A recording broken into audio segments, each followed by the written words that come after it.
Good afternoon and welcome to today's New York City Council hearing for the Committee on Immigration. At this time, please silence all cell phones and electronic devices to minimize disruptions throughout the hearing. If you have testimony you wish to submit for the record, you may do so via email at testimony@council.nyc.gov. Once again, that is testimony@council.nyc.gov. If you wish to testify, please fill out a witness slip in the rear of the room with the Sergeant at Arms. At any time throughout the hearing, please do not approach the dais. Thank you for your cooperation. 那感谢大家来这次的会议。那今天的话呢，如果有任何的你们想要提供的证词的话呢，你都可以通过电子邮件或者找询我们后面的一位 Sergeant， 他都可以帮您做。那如果要通过电子邮件提供您的证词的话呢，就是在 testimony， 就是 testimony at council council.nyc.gov。 然后呢，如果有什么电子器材，你们今天就是像手机啊，听音乐的东西的话呢，您尽快先把它调成静音。然后现在呢，除了您需要作证以外呢，请不要接近我们的前台桌子，谢谢。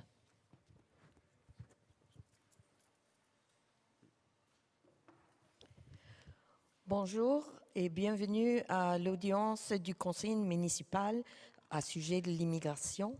En ce moment, on vous demande de silencier tous vos appareils électroniques, y compris les téléphones. Si vous voulez soumettre du témoignage par écrit, vous pouvez le faire par courriel à testimony@council.nyc.gov. Si vous voulez donner du témoignage en vive voix, prière de remplir un formulaire avec le sergent qui se trouve en arrière devant la porte. Il est interdit à tout moment de s'approcher au banc des orateurs du Conseil. Merci de votre coopération. waa kay salaamaaleykum ñu ngi leen di sant di leen gërëm yéen ñëpp ci teewaay bi ngeen fi teew ci ndaje mi ñu am ci wàllu immigration léegi nag ku ci yor téléphone ak yu ni mel ñu ngi lay ñaan nga fay ko boo fekkee da nga am benn seede booy def mun nga ko envoyer par email ci testimony@council.newyorkcity.gov. léegi nag bu fekkee da nga am lenn loo bëgg a seede loo xam ne tey la mun nga am nañ benn takk der bu nekk ci ginnaaw da ngay dem bind fa sa tur ak sa sant après ñu woole ñu ngi leen di ñaan tamit ne bu ndaje mi commencé mayuñu kenn mu ñëw jege fii nii ban bi ñu teg nii daal ñu ngi leen di sant di leen gërëm. Buenos días y bienvenidos a la audiencia de hoy sobre inmigración en el Consejo de la Ciudad de Nueva York. Por favor, pongan en silencio sus celulares y aparatos electrónicos. Gracias. Si en cualquier momento quieren mandar su testimonio electrónicamente, lo pueden hacer al siguiente email. testimony con y arroba council council.nyc.gov.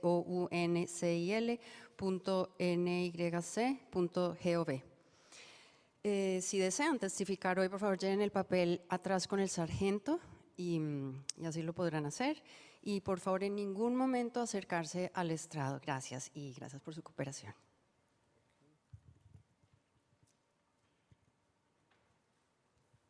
مساء الخير، مرحبا بكم اليوم في جلسة الاستماع الخاصة بالمجلس البلدي لنيويورك بخصوص الهجرة. في هذا الوقت رجاء أن تضعوا التليفونات في الصوت الصامت، كل التليفونات الخلوية والأجهزة الإلكترونية. إذا عندكم أي شهادة بتحبوا تدلوا بيها وتقدموها، ربما ترسلوها، تقدرون ترسلوها من خلال البريد الإلكتروني testimony@council.nyc.gov. إذا بترغبوا في الشهادة، رجاء أن تملأوا الورقة الخاصة بالشاهد وتعطوها إلى الضابط في خلف الغرفة. في أي وقت خلال هذه جلسة الاستماع الرجاء أن لا تصلوا إلى المنصة. شكرا جزيلا لتعاونكم.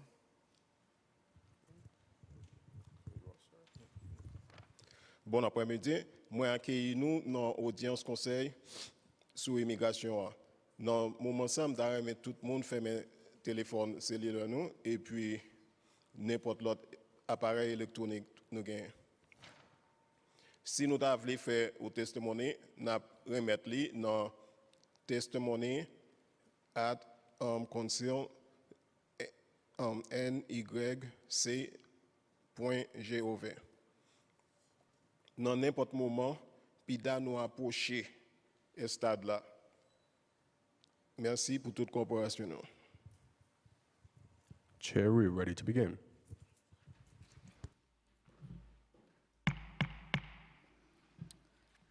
This meeting is being called to order. Good afternoon, everyone. I am Councilmember Alexa Viles, Chair of the Committee on Immigration. Thank you all for joining us today, and thank you to the interpreters who opened us. Today we will be examining the immensely important issue of language access, specifically assessing the mayoral administration's compliance with Local Law 30 of 2017. I'd like to begin by thanking the representatives from the administration who are here today, members of the public, and my committee colleagues we have someone on Zoom, we are joined by Councilmember Hanif on Zoom. I'd also like to flag that we have consecutive, as you have just been made aware, interpretation available to the public to listen to today's hearing in Spanish, Mandarin, Haitian Creole, Wolof, French, and Arabic. New York City is one of the most linguistically diverse cities in the world. The Endangered Language Alliance has mapped more than 700 languages spoken in this area, and a walk down any busy street in our city can attest to this linguistic richness. Languages from immigrants across the world and from indigenous tribes should be equitably supported and respected, ensuring that every resident of New York, no matter their preferred language, can access city services is crucial. And today we'll look closely at the city's language access law, Local Law 30 of 2017, that was designed to ensure just that. In 2017, Local Law 30 was enacted by the City Council and requires city agencies to provide services for all designated city languages. The law mandates that language access services must, at a minimum, include providing translation of the documents most commonly distributed to the public, provide interpretation services, and post signage about the availability of free interpretation services in all the citywide languages. Under this law, there are 10 designated citywide languages based on the US Census data and the New York City Department of Education's data. These languages include Spanish, Russian, Bengali, Haitian Creole, Korean, Arabic, Urdu, French, Polish, and Chinese. Of note, the Census Bureau includes all dialects of Chinese. Actually, I'm not sure this is all, but Mandarin, Cantonese, Taiwanese, Fujianese, and Hakka under the umbrella term of Chinese. Local Law 30 also contemplates the administration will periodically update this list based on changes to the census and the New York City Department of Education data. We look forward to learning more about how the administration is complying with the law assessments by the administration regarding this list. The law also requires agencies to consider providing services in languages beyond these designations when there is sufficient need among their service population. Local Law 30 mandates agencies to develop language access implementation plans and appoints a language access coordinator. Under the Mayor's Office of Immigrant Affairs, the Office of Language Services Coordinator is charged with providing language access assistance to agencies, and we look forward to learning more from the Mayor's Office of Immigrant Affairs and the Mayor's Office of Operations about their responsibilities and how they are meeting them. Unfortunately, since the law has been in effect, multiple oversight hearings on or related to this law have revealed non-compliance for multiple agencies. In particular, the COVID-19 pandemic revealed the challenges with quickly sharing accessible and accurate information in languages other than English, and a hearing earlier this year on the experiences of newly arrived Black migrants highlighted the massive gaps in providing city services in language such as Haitian Creole, French, Arabic, Fulani, and Wolof. The most recent reporting from the Mayor's Office on Immigrant Affairs on Local Law 30 highlights some notable city agency successes, but reporting remains unclear, and we want further explanation regarding how the Mayor's Office on Immigrant Affairs responds to non-compliance. According to the data from this year's Language Access Secret Shopper Program, a city-run program which assesses how well New York City service centers provide services to customers in language other than English, more than half of the service centers investigated were not compliant with Local Law 30. The consequences of not offering services in someone's preferred language can be severe. And in our linguistically rich city, it would be disappointing if our language access infrastructure were not adequately supporting speakers of languages other than English.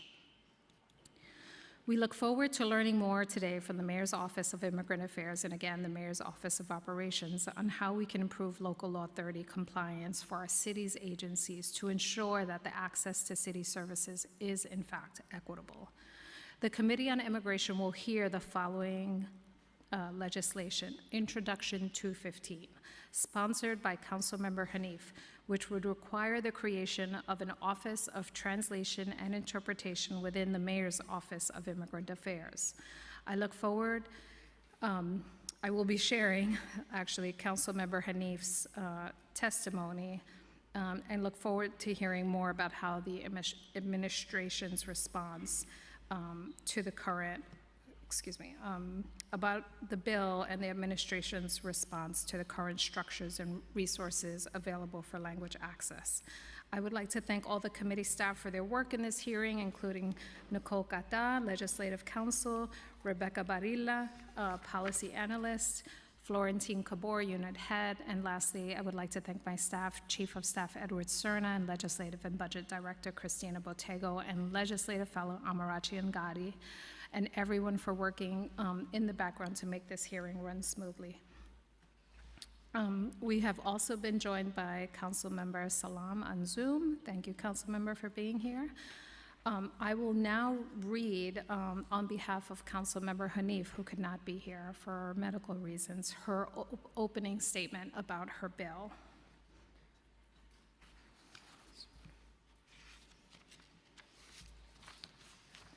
And then I'll turn it over to Council to administer the oath. Okay. I should change my voice, right, to shift it up. So this is Councilmember Hanif's statement. Good afternoon. She is Councilmember Shahana Hanif, and she regrets that she is dealing with some health issues and unable to join in person today. She thanks me, and I thank her back for holding this important hearing and reading this statement on her behalf of Intro 215. She'd also like to thank the 18 council members who have signed on to this bill, including co-prime sponsors, council members De La Rosa, Marte, Brennan, Narcisse, Brewer, Ung, and Gutierrez. As the committee report lays out, the city's insufficient language access infrastructure has caused city agencies to fail to meet the requirements for translation and interpretation set out by Local Law 30 of 2017. Due to a lack of sufficient intergovernmental resources, city agencies issue large language service contracts to out-of-state companies who produce subpar work at high costs. The consequences are serious.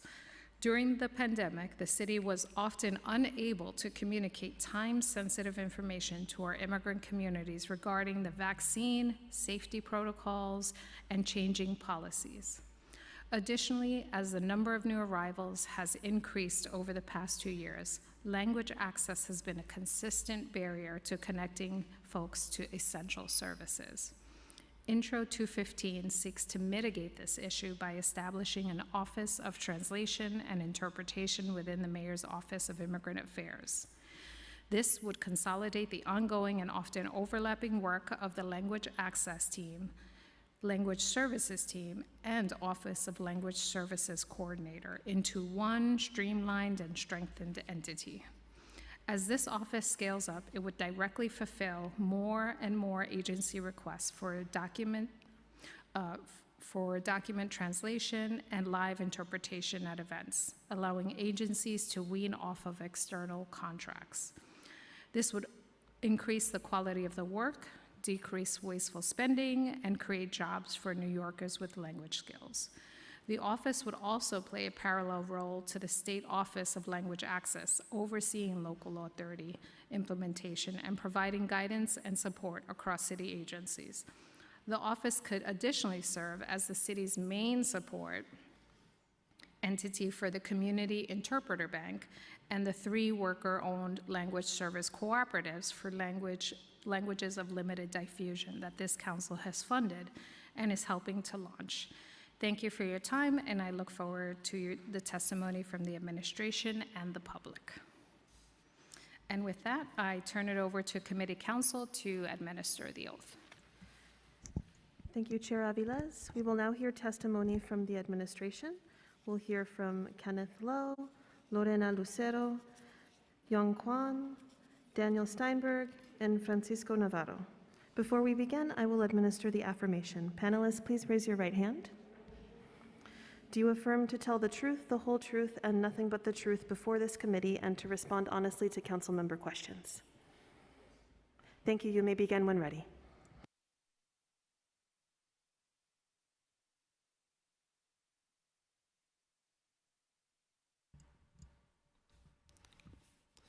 Good afternoon. And thank you for the opportunity to speak before this committee. Thank you to Chair Avalos and the members of the Committee on Immigration for the opportunity. I do want to wish Councilmember Hanif well, and I'm sorry that she could not be with us today. She's been a great advocate for language access. My name is Kenneth Lowe, and I currently serve as Senior Advisor on Language Access at the Mayor's Office of Immigrant Affairs, or MOIA.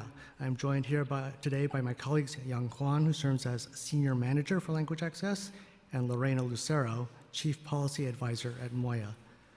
I am also grateful to sit alongside Director Daniel Steinberg and Senior Policy Advisor Francisco Navarro from the Mayor's Office of Operations, who will be available for questions and answers. And this is going to be a shortened version of the testimony that we will submit in the interest of time, and we do look forward to the broader conversation around Local Law 30 and engaging all of the details that come with it. One last note, again, I echo a thank you to the interpreters who are helping to support today. Local Law 30 has been a remarkably valuable tool since it was enacted over 7 years ago. It's of particular importance now, as more than 300 immigrants have arrived in New York City since the spring of 2020. Our office has continued to coordinate the citywide implementation process for Local Law 30, and together the agencies have done good work on improving their language access. Our goals in this testimony or conversation are threefold. First, we would like to share how MOIA has approached language access since the bill's enactment, and specifically how it has guided the implementation of local law throughout the city. Second, we would like to both highlight our areas of progress and to share what we have learned over the course of implementation, including ongoing challenges and opportunities, including with Local Law 30 itself. Finally, we would like to speak about how MOIA looks to expand and deepen language access as a tool that can serve all New Yorkers, regardless of where they come from. As the chair mentioned, the last oversight hearing dedicated to Local Law 30 was a while ago. It was actually in 2018. In 2017, City Council passed Local Law 30 unanimously. It codified the executive order from 2008 into our city charter and administrative code and expanded the list of designated citywide languages to 10. And as the chair mentioned, this is a remarkably diverse city in terms of language. We actually have the copy of Language City right up here. It's a wonderful resource, and it also goes to highlight how not only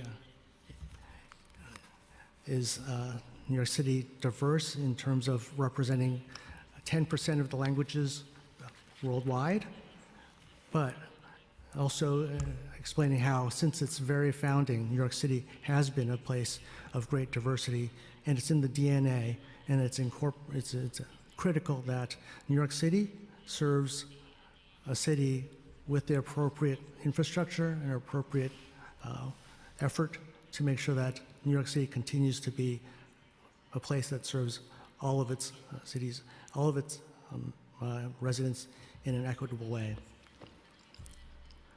When we talk about language access with city staff, we do highlight the scale and diversity, and the breadth of that diversity. Not only are 22% of New Yorkers considered to have limited English, but in terms of scale, that would be roughly the same size as the entire population of Queens or Brooklyn. And then we also say in national terms, just LEP New York would be the 4th largest city in the entire United States. We also have the largest city government in the country. And in government, communication is at the core of serving all New Yorkers effectively. But in this linguistically diverse city, language is far more than just a means of communication. It is also an integral part of people's identity and heritage. So that's what drives us at Moya. We recognize that significant barriers persist in accessing city services, and that language access must be at the forefront of our efforts, not as an afterthought. The following mantra has guided Moya in its oversight of Local Law 30 and across all of its efforts on language access. A multilingual city requires a multilingual government. As you know, Local Law 30 sets the foundational obligations of New York City agencies to build this multilingual government. The law designates the 10 citywide languages. It requires every agency, every covered agency, to designate a language access coordinator. Every agency must develop a language access implementation plan and deliver particular services, as the chair mentioned in her opening remarks. In terms of monitoring and oversight, the city charter identifies an Office of the Language Services Coordinator within the Mayor's Office of Operations that fulfills its duty in consultation with the Mayor's Office of Immigrant Affairs. Since Local Law 30, Moya has taken the lead on language access with support from operations.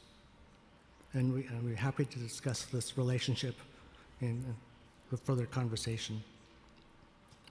Local Law 30 provides essential anchors for Moya's ongoing monitoring and oversight of language access efforts. These anchors are primarily the development of implementation plans and annual reporting, which serve as crucial touchpoints in what Moya views as a continuous cycle of improvement rather than a one-time checklist. We actively engage with covered agencies throughout the year. During the 6 months of this year, for example, Moya intensively guided agencies through the process of updating their implementation plans that include detailed guidance and incorporating recent expansions of local law because of new legislation. We hosted 10 convenings to focus on developing specific sections of the plan, creating valuable opportunities for agency to share best practices and learn from one another. The public can now view these updated plans on each agency's website, as required by the law, as well as on Moya's website, nyc.gov/immigrants.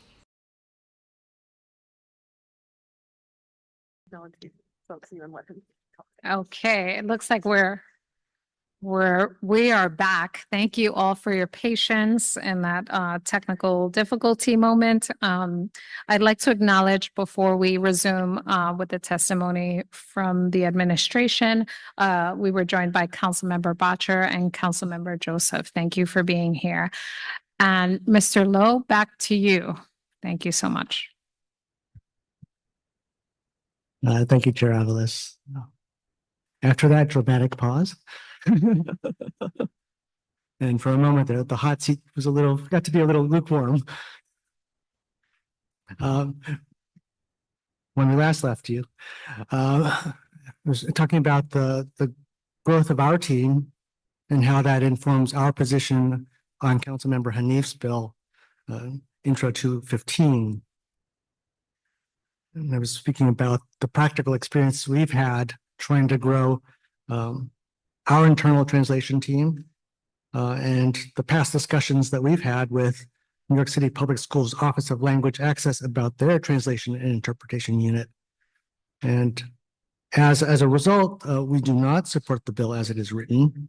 We are certainly in agreement with a lot of the ethos of it and the intent. And we do agree that some centralization of resources would benefit city agencies. And we're open to discussing more with council about options for the city to expand language services. In many ways, our work at Moya, we've considered it to be a language lab where we can explore potential resources and practices and assess how they may be shared out with city agencies. And this is also one of those arenas. So we do look forward to exploring what would be the most appropriate set of solutions to advance language access and language services across city agencies. I would like to also mention that we have taken an increasingly collaborative approach to expand strategic capacity building. That's one of the pillars of the work at Moya and the way we're approaching language access. To cut things short here, we've been working in the past with Mayor's Office of Contract Services and DCAS on procurement. We do anticipate in the coming year collaborating with the Mayor's Office of Contract Services to expand the contracted resources for quality language services that will be available across city agencies in recognition of Intro 215. There are areas where internal services would make sense, but contracted services will always be an important tool towards meeting the needs at the scale and the breadth of languages that the city needs. And so figuring out how to do that in the most advantageous way on many fronts, in terms of quality, fiscally, in terms of advancing opportunities for New York City immigrants with language skills and the language service technology companies that are in New York City. There's a lot that we can do there together. I also mentioned here in terms of strategic capacity building, we are engaging increasingly with the Mayor's Office of Operations to consider better metrics for language access across agency operations, including those included in the Mayor's Management Report. We are exploring how to build a better dashboard to document and advance language access. And our teams are building on the Language Access Secret Shopper program, which has its roots as an internal customer service initiative to enhance LAS's role in advancing language access maturity. And I'll add here that I think at Moya, we are very grateful and supportive of the LAS information being folded into open data. But I think there are some misconceptions about its intent and the original purpose and structure. It was not intended as a local law 30 monitoring tool, in fact, predated local law 30. But that said, we're looking forward to seeing how it can be incorporated into those efforts. So Mayor Moya and operations have consistently worked in tandem, and we will continue to collaborate closely, tapping into our relative strengths and experience. These cross-agency efforts are central to the goal that of embedding language access considerations throughout operations of city government. We are currently seeking to introduce and inculcate language access in existing discussions hosted across other city agencies, such as the Digital Equity Working Group or Outreach Working Group, and through launching our own communities of practice that includes staff from various different agencies to focus on key areas of operations, such as translation leads. And in fact, in I think about an hour or two, one of our communities of practice with translation project managers is going to take place. They will be discussing how to improve consistency with glossaries. And that's just an additional arena where we're trying to improve across city agencies. As mentioned, Local Law 30 is now 7 years old, although its core is essentially the executive order from 2008. And the field of language access itself is now more than 20 years old. Despite persistent challenges, New York City has been at the forefront of language access because of City Council, city agencies, and advocates. In recent years, there has been a groundswell around language access nationwide. And at Moya, we want the city to continue to lead the nation in this field. Old challenges persist, new challenges arise. The scale and diversity of New York City's languages, the traditional reliance on text-heavy communications, and the number of government agencies and systems, they continue to be a challenge. Even the mounting legislative successes in states and cities pose important new challenges for coordination and consistency. So in this light, I would want to mention that Moya is developing, incorporating into our work what we refer to as a maturity model for language access. This is both a conceptual and practical tool for advancing language access across a range of agency operations, from moving from ad hoc responses to building a level of compliance with the solid basic infrastructure in place that aligns with Local Law 30, and then towards more systematized management with strong metrics and feedback loops. This model will provide a roadmap for agencies to continually improve their language access services, moving progressively towards a system that fully embraces New York City's multilingual identity and helps us move towards a more multilingual government. In the end, language access cannot be an afterthought, as is still too often the case. This is also why Moya is expanding collaborations with partners both in and outside of city government. Internally, we are working to ensure that the upcoming changes to city's technical digital infrastructure incorporate language technology appropriately to advance multilingual communication. We are working also to improve the capacity for multilingual rapid response and emergency communications. Externally, we are committed to supporting community-based language efforts and fostering the development of professional pipelines for current and future linguists and language industry specialists. Just as language access cannot be an afterthought, the communities we serve must be at the forefront of our considerations and decision-making processes and act as partners. And I'll just note here the mantra, not for us, without us, applies to the expansion of language access across the government efforts to improve equity and access for all. In conclusion, as we look to the future, Moya remains committed to advancing the goals of Local Law 30 and, together with Council, improving Local Law 30, while also pushing the boundaries of language access further. Our vision extends beyond compliance to creating a truly multilingual government that celebrates and harnesses the linguistic diversity of our city. We recognized that the diversity of language is an asset and something to be celebrated, a vital thread in this rich tapestry of New York City. I'm happy to answer any questions.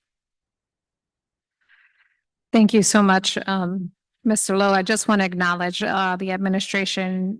Your team has submitted an extensive testimony, and thank you for the grace of shortening that for time so we can get through questions and also get to public testimony. So I want to acknowledge that work that you presented and your grace in responding to shortening that. And again, excuse our technical difficulty moment. So I guess we'll jump into basics, and again here want to acknowledge this might be in your testimony. So we'll just, clarify for the record and in some cases maybe expand on statements that you made in the testimony. So to start, what does it mean to be compliant with local law 30? Thank you for the question. So in Moya's efforts to lead language access, we look to the direct letter of the law in terms of compliance. Well, of course, we are trying to expand language access even more broadly. But the law as it lays out, there's specific things. So every agency must have a language access coordinator. It must develop a language access implementation plan, and the components of that plan are laid out in the law. The agency must publish that plan on its website and update it at least every 3 years. The agencies have 3 language service obligations as guided by Local Law 30. One is to translate most commonly distributed documents into the 10 designated languages. 2 is to provide interpretation in at least 100 languages, which in practice means that they must have telephonic interpretation available. Of course, being able to provide in other circumstances with in-person interpretation. And third, they must provide notification of free interpretation services, the availability of such at their locations. I will note that, again, Local Law 30 codified the requirements under Executive Order 120 from back in 2008. So it does set a baseline, and we work with agencies to try to push beyond that. Okay. Are there any city agencies, are all city agencies compliant with local law 30? To the degree that we work with them, yes, I will say that when we work with agencies on their language access implementation plans, on the annual report, we're working in conjunction with Mayor's Office Operations to check whether agencies are in compliance. The controller also does checks on agencies on Local Law 30 compliance. Have done about 5 over the course of the last several years, and they've also found that agencies are largely in compliance with Local Law 30. So I noticed in not only the reports, but certainly your language, there are words that jump out at me. You just said to a degree. We see in reports that say generally compliant. We also see depending on. Is there any clear threshold here that Moya uses to understand compliance? Is it just the 3 elements or the basic elements, a designated language access coordinator and a plan, but it doesn't, or is there anything beyond that that determines compliance or more specific threshold marker? In our work with the city agencies, we do basically, and to use, be frank, that's the approach that Moya has taken to move language access forward. We are not an enforcement agency. We do take the structure of Local Law 30 as a baseline, and there's a lot of diversity across agencies. So we provide the assistance to try to move agencies forward in our annual survey that we do, provide to agencies as part of monitoring. It uses local law 30 as the basic structure of the questions that we ask, and then we add additional questions based on what we see as other elements that are important for an agency to have the capacity to move language access forward. So in terms of, the law stipulates, I'm going to call it a checklist, not to devalue any of those elements at all, just for sake of, I'm not that creative in my language. So beyond the checklist, you mentioned other components. I think what we are trying to understand with some clarity is how Moya is making their assessments around this compliance. So beyond the checklist, what other elements is Moya identifying or that it uses in making assessments? And then if you could note also, how often are you assessing? Yeah, no, definitely. Thank you so much for that question. We would love to figure out a better measurements and metrics for assessing language access in general. And we're increasing our collaboration with Mayor's Office of Operations, as mentioned in the testimony. As mentioned in the testimony, we see the Language Access Implementation Plan and the annual reporting as the two main anchors of ensuring compliance of all agencies. This year has been the year that most agencies had to update their Language Access Implementation Plan. Because we walked them through population assessment of language, limited English proficiency, we do see that each agencies have unique needs and unique resources. So we do not think that one standard can assess all the uniqueness of each agencies. However, while that being said, when reviewing the plans, we looked at 4 different criteria to ensure some of those components are in their plans. 1, the accessibility and the usability. 2, the section details and explanation. 3, clarity of goals. And 4, completeness of their supporting documents. And after reviewing the draft of each agency's language access plans, Moya provided tailored guidance. As mentioned, they have unique needs and unique resources. We want to provide targeted, tailored guidance for each agencies. We also we believe that the plan is only good as it's implemented. So we make sure that we're annually reporting on their language access implementation. So this year we have increased our collaboration with the Mayor's Office of Operations. And we actually met with the language access coordinator 2 times this month to guide them through the annual reporting. We plan to analyze the goals set by the agencies in their plans, analyze those goals, and set each metrics with the ops to understand their progress towards their goals. So yes, we would love to develop more, we would love to strengthen monitoring system.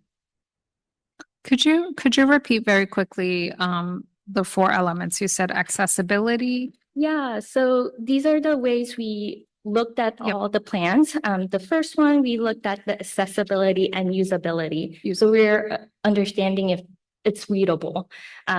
Second, we're looking at section details and explanation, making sure that all the components that Moya required are in each sections. Third is the clarity of goals. We thought that the goals were one of the good measurements and measuring tool that we could set in the future. So that was one of the other component. And the last one was the completeness of their supporting documents. Got it. Thank you. I appreciate that. That's very helpful. And I would agree that a plan is only as good as it is the implementation. What kinds of criteria are you using around assessing implementation? Yeah, no, thank you so much for that question. So for implementation, when each agencies do have issues or are getting complaints, we do we provide technical support. We do not, we assess every year on the implementation of the plan.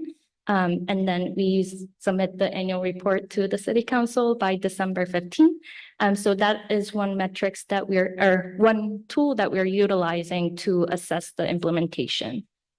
Is the metric 311 complaint? What's the metric that, I think I missed the metrics that you're using to assess implementation? Oh, so we're utilizing the annual reporting as a one tool to assess the agency's implementation of language access.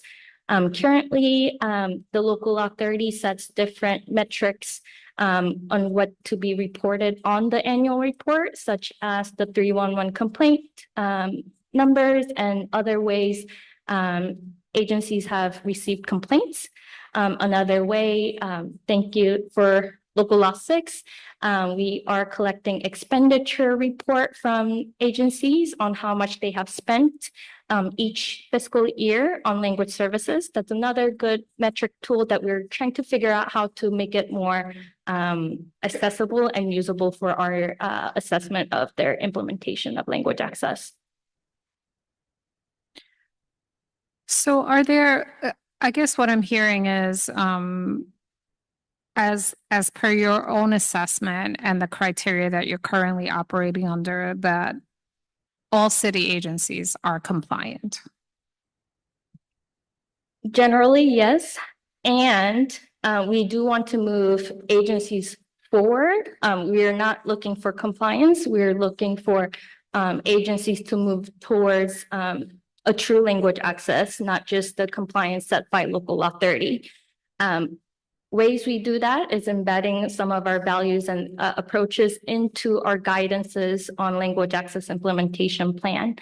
One of the changes this year on our guidance is that under our operation of language services section, we required agencies to look at bilingual staffing, look at CBO partnership, and also language service contracts.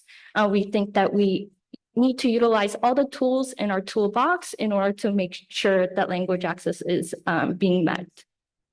So in terms of, I'm stuck here with language, but in terms of areas, obviously each agency is varied in a very different state. But in terms of trends, right, you're working across multiple agencies. Are there areas, I'm going to call it non-compliance and or real challenges that exist because for a number of different reasons? Are there trends that you are seeing across agencies where there are some real problems or just problems in general? Yeah. Okay. Yeah. So to be honest, we are also working towards maturity model of our monitoring system as well. We think ourselves as monitoring system right now is on the compliance level as well. We want to get there of analyzing some of the trends more systematically in order to provide agencies with more tailored and targeted technical support. So we hope to get there in partnership with Mayor's Office of Operations to decide on the metrics together, make those transparent and available for the public, and also, make sure that it's more, we're looking at the foresight and not the hindsight. Yeah, jump in, please.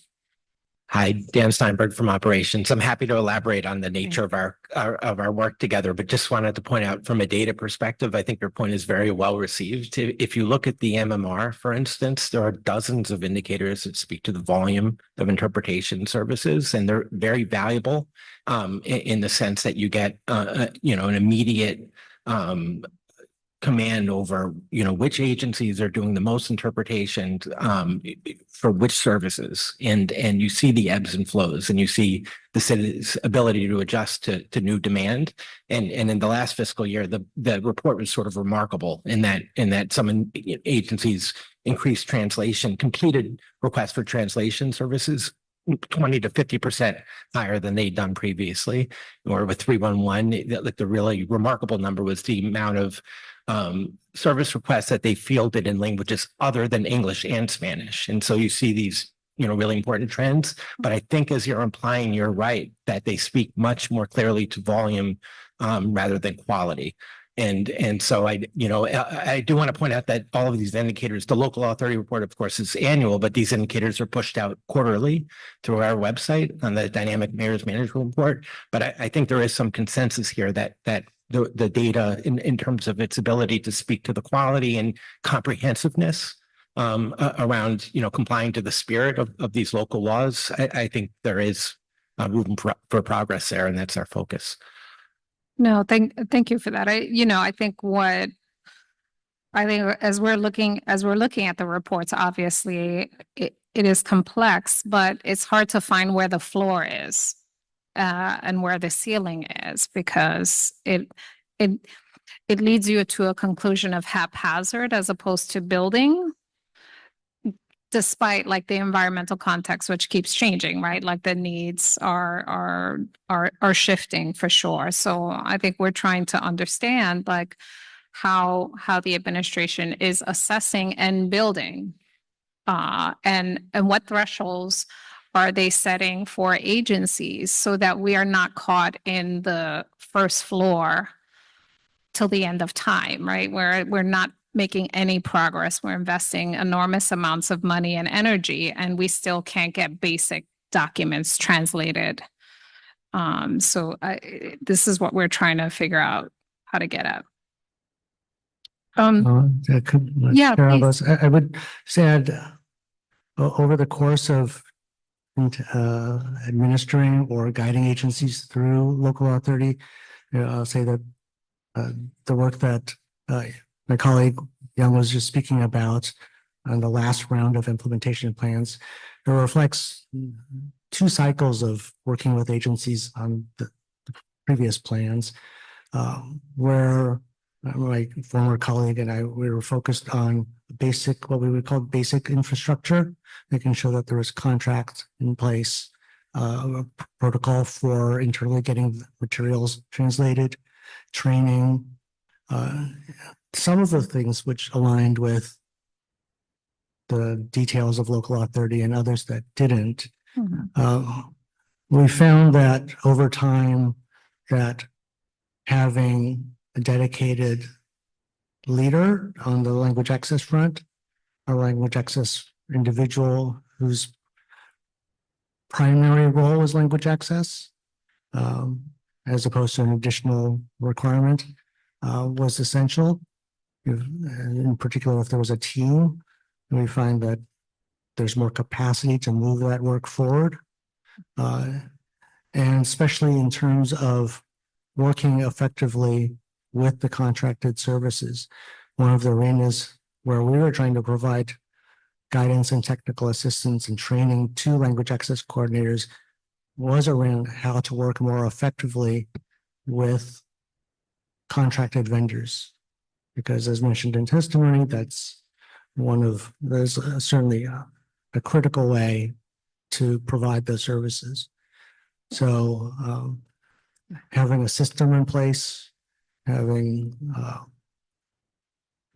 appropriate relationship, a professional, informed customer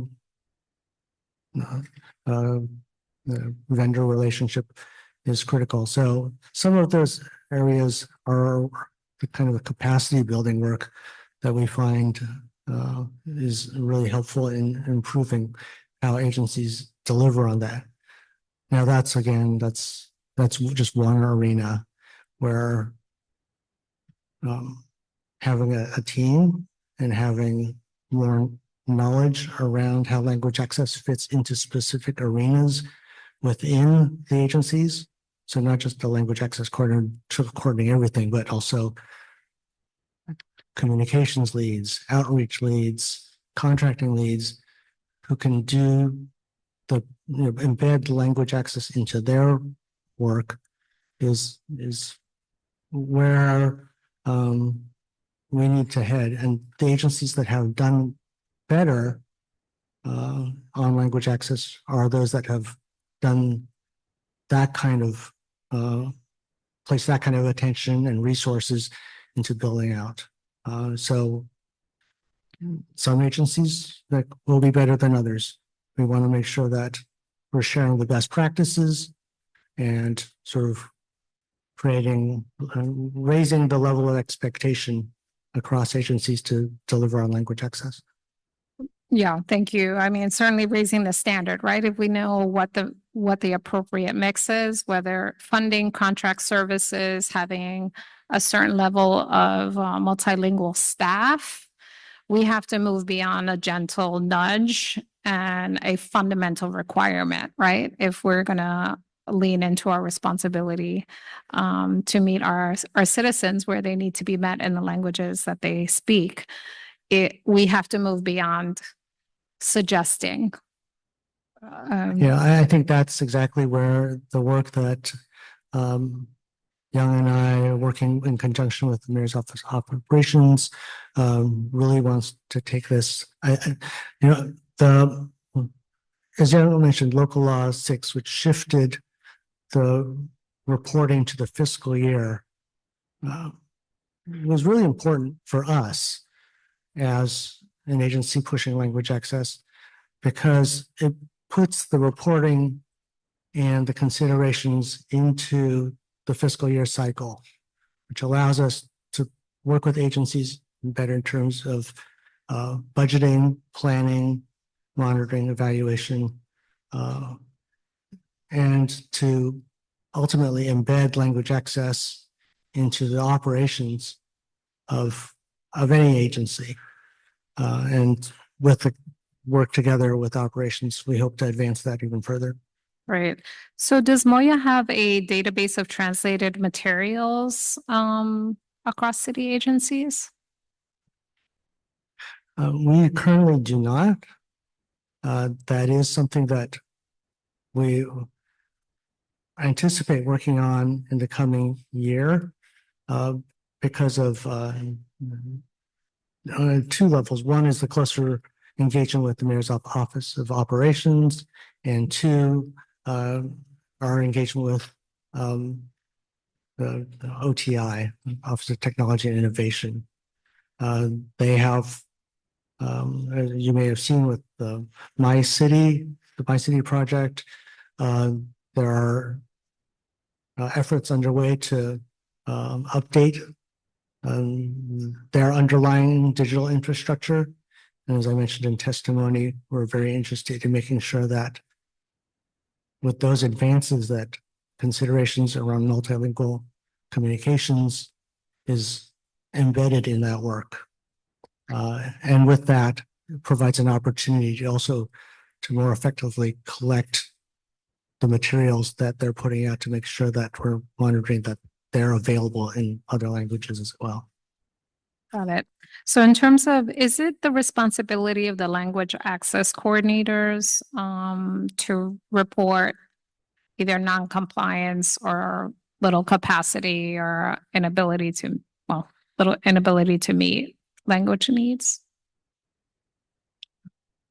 Language access coordinators are set up to be the point person at their respective agencies to understand the obligations, to communicate them with the rest of the agency, and to advance language access.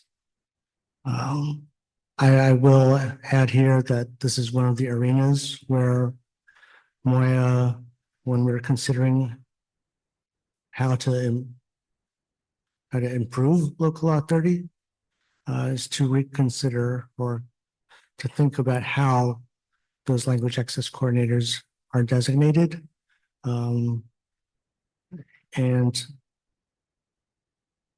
to ensure that they have the resources that they need to do that work effectively. Currently, the law does not specify who that language access coordinator should be.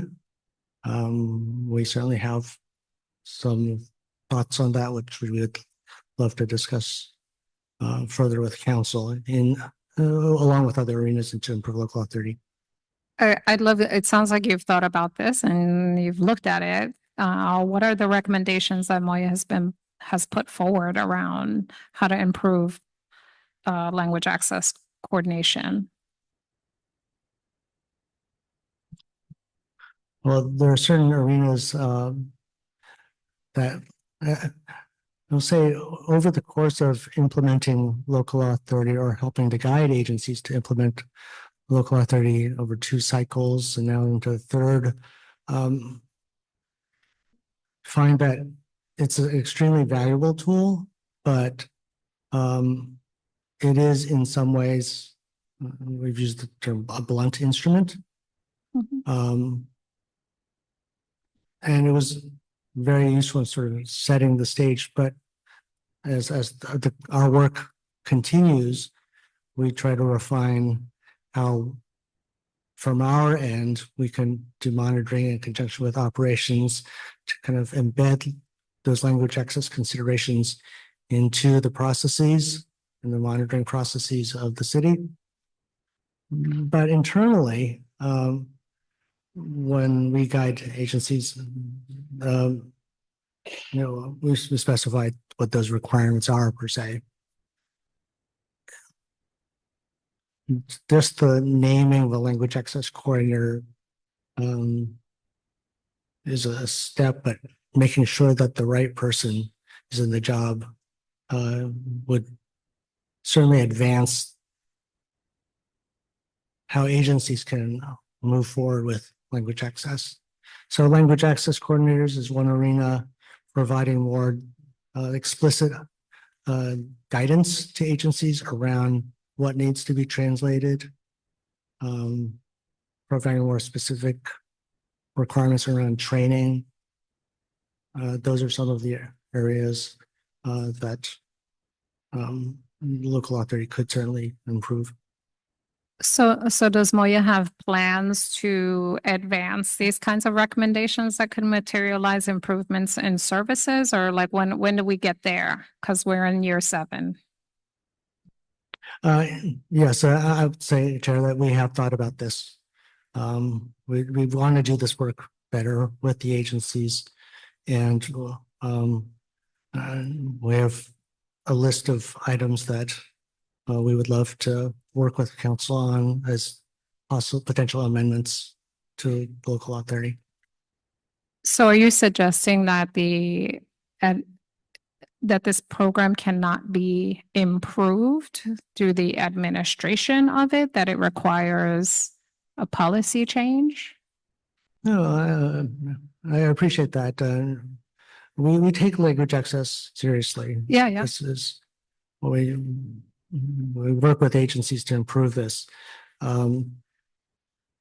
Local authority is a broad baseline. Agencies look for more explicit guidance. The law is a very useful tool in driving agents forward, some in particular more than others. Some agencies, they really do have advanced language access to improve on their missions. Others are slower. We work from our end to make sure that agencies have the resources and guidance that can help them move forward. We're working on the monitoring side. I think it does take both work on our end and, of course, on the end of the agencies. So improving the law, improving the monitoring systems, improving the resources in place, improving the feedback loops.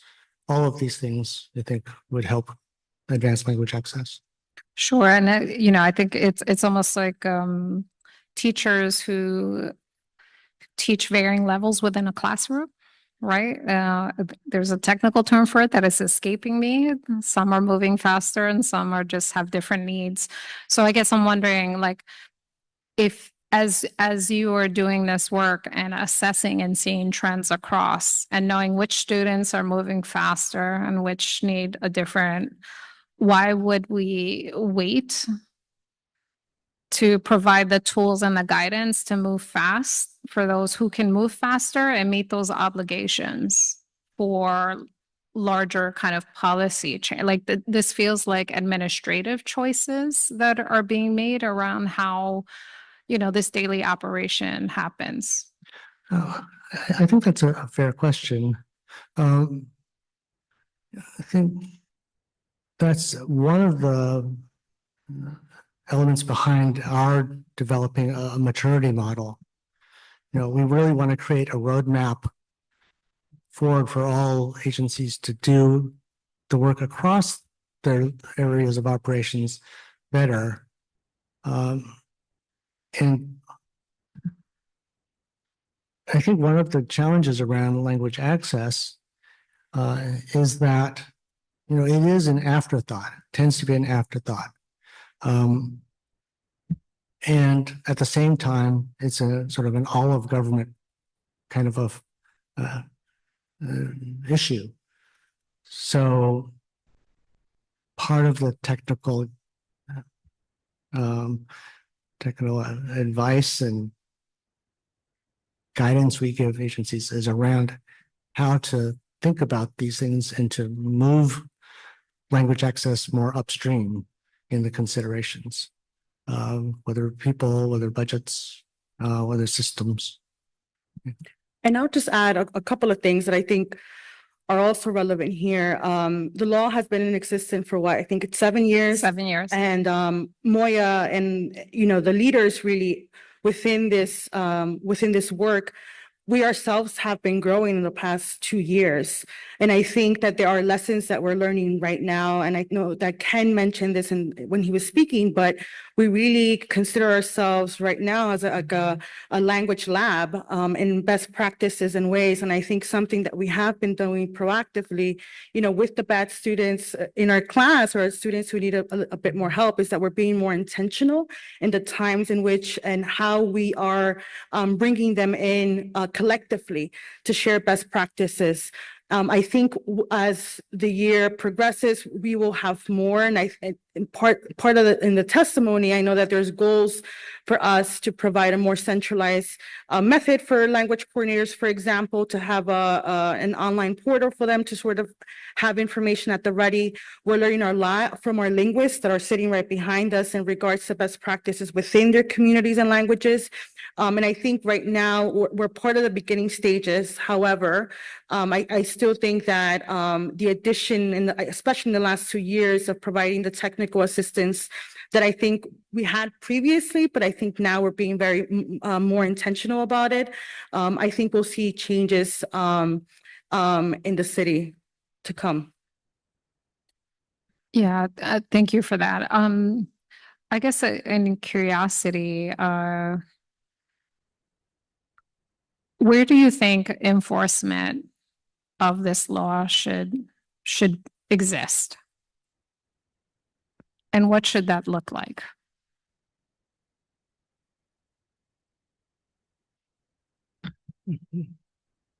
It's a good question.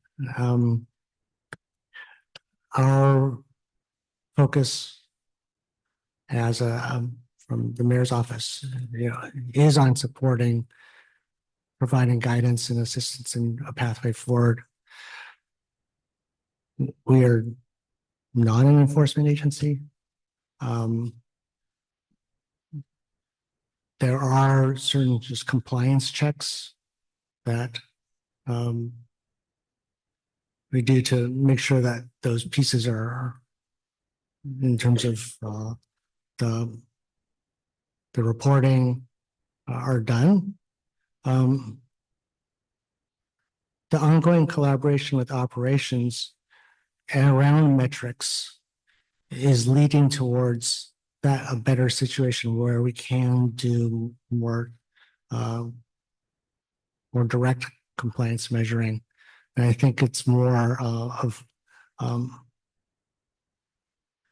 having more direct sort of measurements to hold agencies accountable to, which we don't currently have. So skillfully navigated, not answering the question. Where do you think enforcement should exist? Should it exist in the Mayor's Office of Operations? Or should it exist in Moya?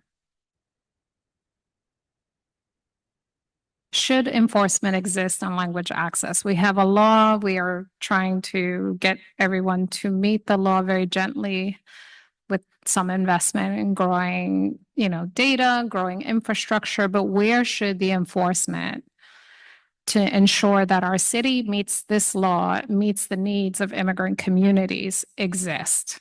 Do you have a sense of that? Should it be the Mayor's Office of Operations? Should it be Moya? It's not a trick question. Or maybe it is. Dan Steinberg, I think it is a trick question, to be frank, but I'm not an attorney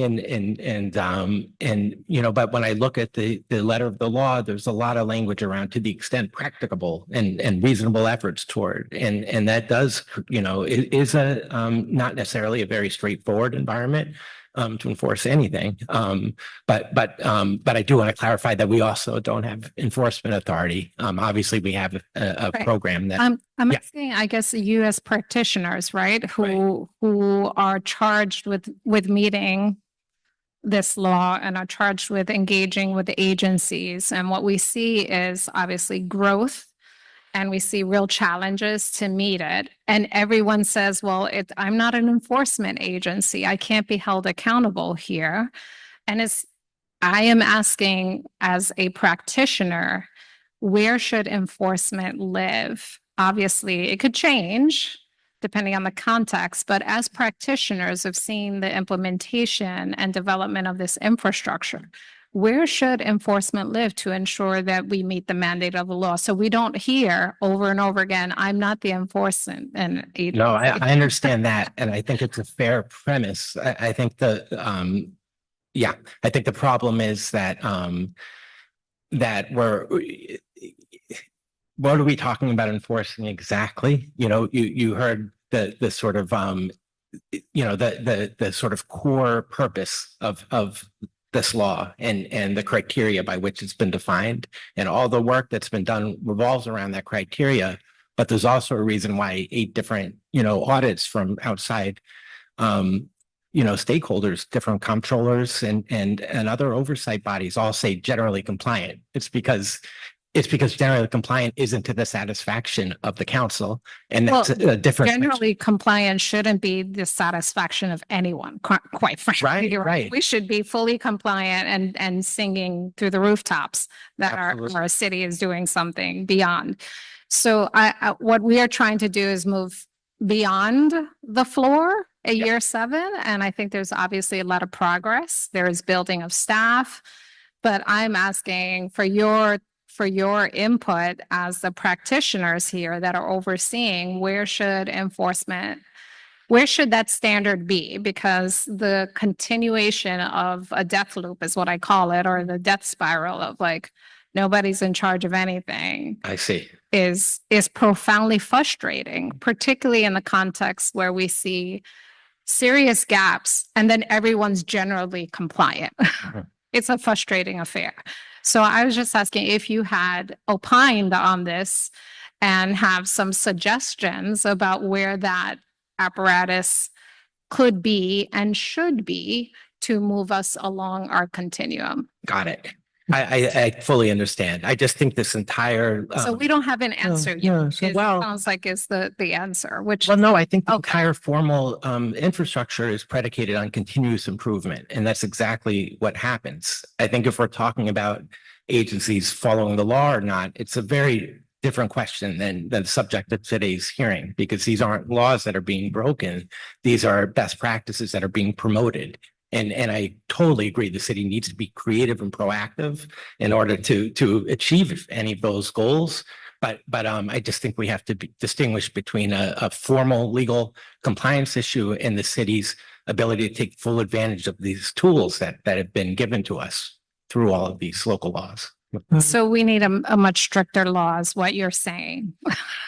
So that. Well, no, actually, I think it's very nuanced. I think that It is- we need it is I think nuanced. we need citywide laws to raise the floor and Right. create a very high standard, but the system needs to be decentralized enough where agencies who have expertise in terms of which populations who speak which languages access which services, where they have some discretion and ability to be nimble and targeted.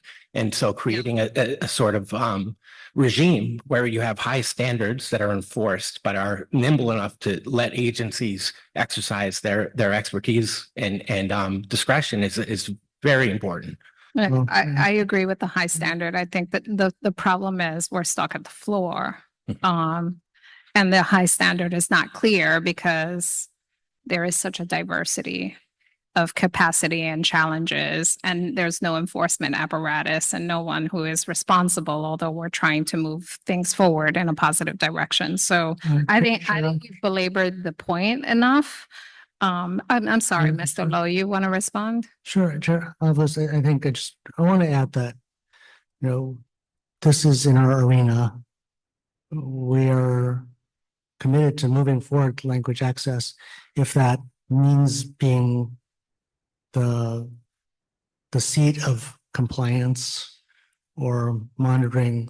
That's what we'll do. I think just with all the recognition of things that we've been talking about, the challenges of doing so, and our ongoing approach to improve on the work, it is all towards making sure that agencies are complying with the law. The statement that we're not an enforcer is built on the nature of our office, the scale, the fact that a year and a half ago there was really not much of a language access team. We've grown. As long as we can continue that work going forward and we have resources in place to do so, it's something that we're committed to doing. Historically, we haven't been quite in the position to do so. Over the course of most of the language access oversight of local authority, it was my boss and me doing most of the work. With the commitment of this administration, with Commissioner Castro, we've been able to grow the team, and we'd like to keep on a course where we can hold more agencies accountable to the extent that we can. Right. No, I appreciate that. And we can't hold the agencies accountable is the point, but we're growing the infrastructure. And again, certainly we are delighted that there have been increases in staff because it begins to show the commitment to this effort. And clearly we need a lot more investment. It is one of the most fundamental responses we hear across city agencies. I, in fact, have had my very own experiences of having a fire, 140 people out on a sidewalk with no documentation from emergency services in Chinese. I called the mayor's office. FDNY had nothing. Moya, we called Moya. No one had staff. They Google translated emergency documents, which were gobbledygook, as you know. So we have a long way to go. So part of the question is, how do you vision as you move forward and you're building this infrastructure that we have some levels of accountability so that we are growing? And so it is really to get your sense of that, right? Who are really just like building it. Because there's still like really serious persistent gaps on things like when you say, we're compliant on language law 30 and yet there's an emergency service situation and we can't get a basic document in Chinese. That problem there is crazy making, right? To hear you're compliant and yet a city can't produce an emergency service document in one of the languages it says it has and supposed to do by the law. So this is part of that, pushing the threshold and standard, because I do think we we're going to do better. We're going to continue to do better. We're all committed to this. But I think I want to move on because we belabored the point. Could I ask if could the city face liability if a translation is wrong?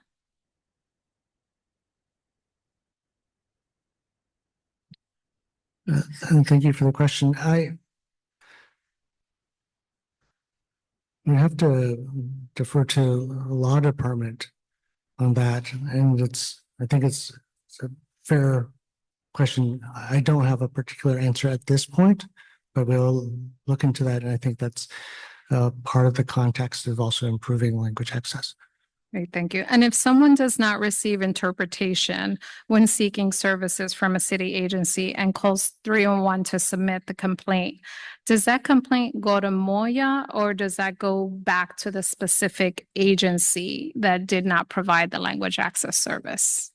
Yeah, thank you for the question. We think the complaint system is one of the really good tools to listen to the community member who are impacted.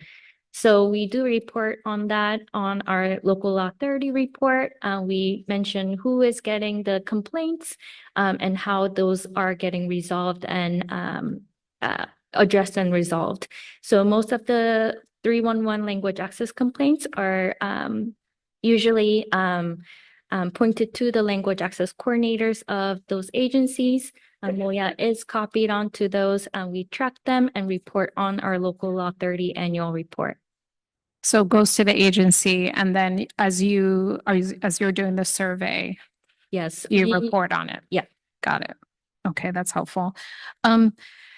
Is it true that with the expiration of the DCAS contract, agencies are using their own funding to contract for language access services? The DCAS contracts were set up so that DCAS had been the central administrator of them, but each agency, even under those contracts, were required to buy into those contracts. So all of the funding was provided by the agencies. DCAS, those contracts expired because DCAS was having certain bottlenecks that impacted across agencies. Like some agencies, of course, use much more than others. And in trying to increase contracts to meet those needs, it created situations where others didn't have access. And so actually DCAS moved out of the role of having a centralized contract except for telephonic and now video remote interpretation. And the reason for that is it's one of those arenas where a citywide contract was required to make sure that the vendor had the technical infrastructure to meet the demand for such a large scale use. Currently, agencies do buy their own contracts. We've provided some guidance moving forward. As I mentioned in testimony, we do want to work with the Mayor's Office of Contract Services to establish a more, what we would call a pre-qualified list of vendors, so that we ensure that they meet a certain quality threshold, and also to ease the procurement burden from agencies. You know, amongst the many things that agencies procure, language services is a very specific kind of service. And we want to make sure that we're contributing to make sure that there's an appropriate set of partners with city agencies to do that work. Yeah, thank you. In the report, I counted 135 distinct contracts and was really curious about the quality of those services, certainly the contract amounts and what the report notes was expended. There's a lot of daylight for certain agencies. I was curious what happens to that funding for a contract that, you know, $1 million contract, they only use $200,000. Does that mean just the $800,000 stays with the agency? Is there financial reasons why agencies are not utilizing the full scope of their project or, you know, of the contract funding. So I was curious certainly how Moya was either how they were assessing how city agencies are engaging in contracting services and what happens to those resources that are not utilized. 2 years ago, we worked with the Mayor's Office of Contract Services and TCAS as TCAS's contracts were sunsetting. And we provided guidance to the agencies, the ACOs, and their procurement teams in conjunction with their collaborators at Mayor's Office of Contract Services to what to look for in vendors. Beyond that, there's guidance from the Mayor's Office for minority and women-owned business enterprises to advance initiatives to get more purchasing dollars to those types of business enterprises.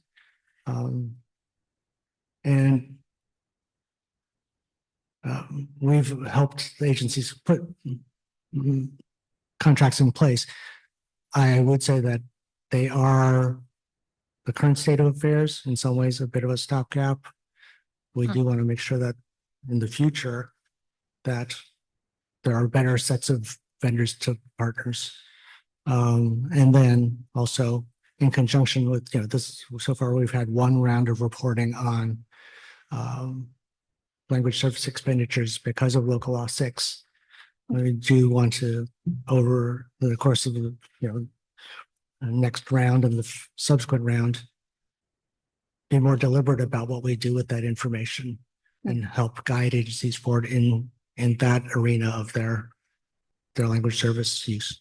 Great. No, thank you. I think it's good to hear that you're thinking about the pre-qualification and quality of services, and certainly the city hasn't had a great track record at managing contractors and being able to make sure that, you know, poor performing contractors are not given the gift of city dollars over and over again and providing subpar services to our communities. So definitely an area of growth for sure. Look forward to hearing more about that and the guidance that is being provided. If we could shift really quickly, in your testimony on page 8, you noted some of the challenges of it's the second paragraph. You noted some of the challenges of the field, particularly you noted like text-heavy communications and a variety of things that you've seen. Can you tell us a little bit more specifically, like what are some of the solutions that you are thinking about in response to meeting these challenges, and or how are you proposing to meet the specific challenges that you've encountered? Oh, thank you for the question. The language access is a field ripe for challenges. And it's something that, you know, animates our conversations every day, to be honest. You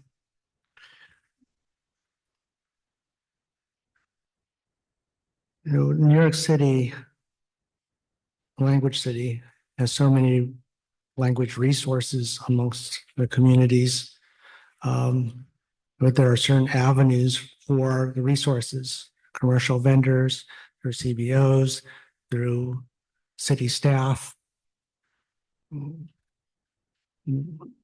Our conversations are around what do each of those resources bring? What are their strengths? What are the constraints? Finding the right partners to do the work, whether commercial vendors or the community organizations, the Language Justice Collaborative, these are all solutions or parts of the solutions, and, including how to work more effectively with bilingual staff, how to hire more agency staff who reflect our communities. This work, so like improving on each of those avenues in tandem, well, to build a better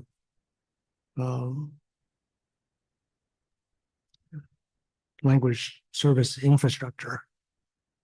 So we spoke a little bit about contracts, improving the quality of those vendors, internally working how staff can partner with them more effectively, working with the communities to both deliver services and to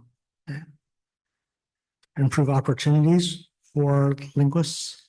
I'd like to turn this over to colleague Young to talk about the work around Local Law 6 and the work with CBOs in that particular arena. And then also happy to talk more about some of those other challenges. Yeah, no, thank you so much. For Local Law 6, we were very excited for the Local Law 6 to be passed with the backing of the committee members on this bill.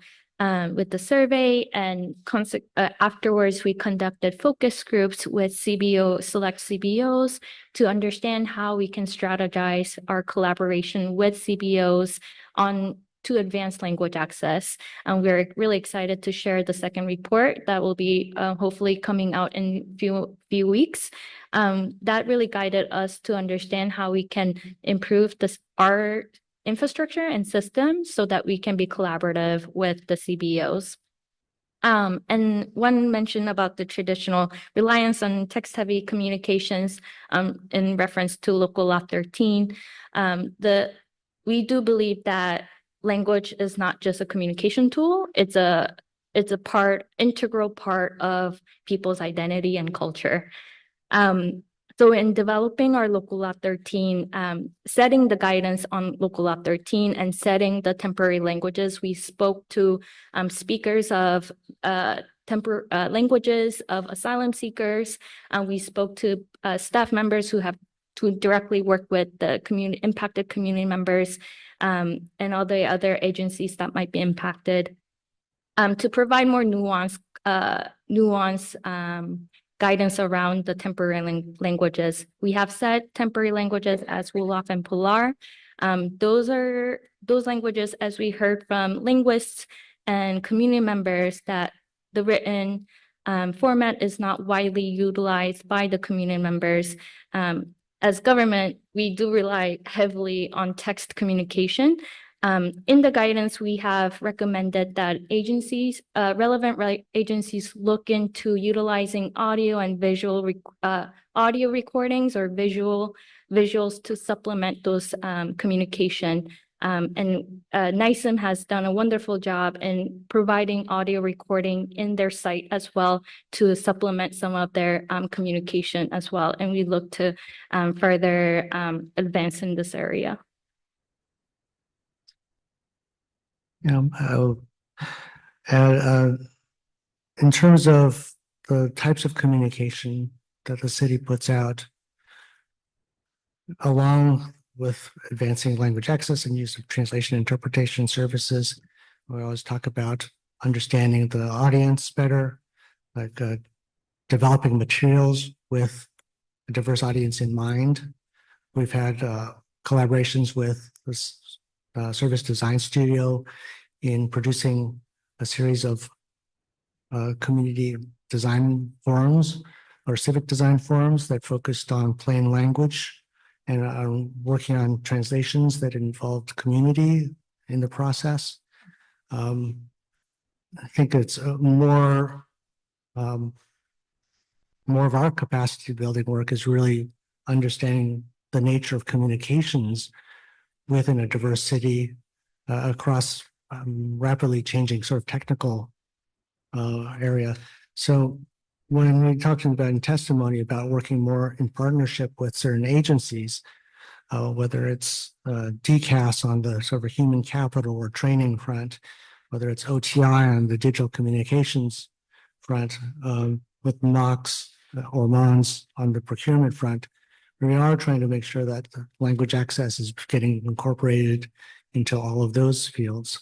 But especially around plain language, a lot of council members, it's a sort of interest and it's included in legislation. I think that's an arena where we can be more clear about the quality of the English content.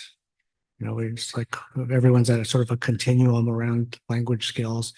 Clear communications in English is still a challenge for government, as you know.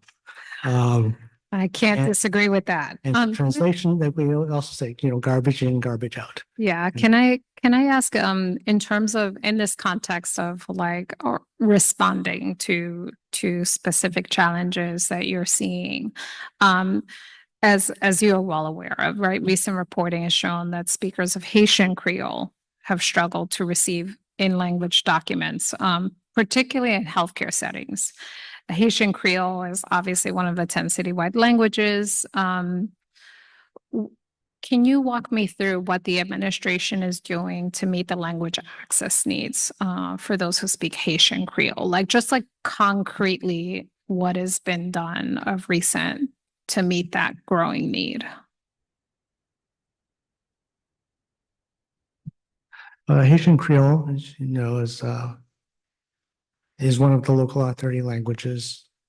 There has been efforts for a Haitian initiative where Moya worked in collaboration with community organizations to provide more information critical for new arrivals, for TPS in language.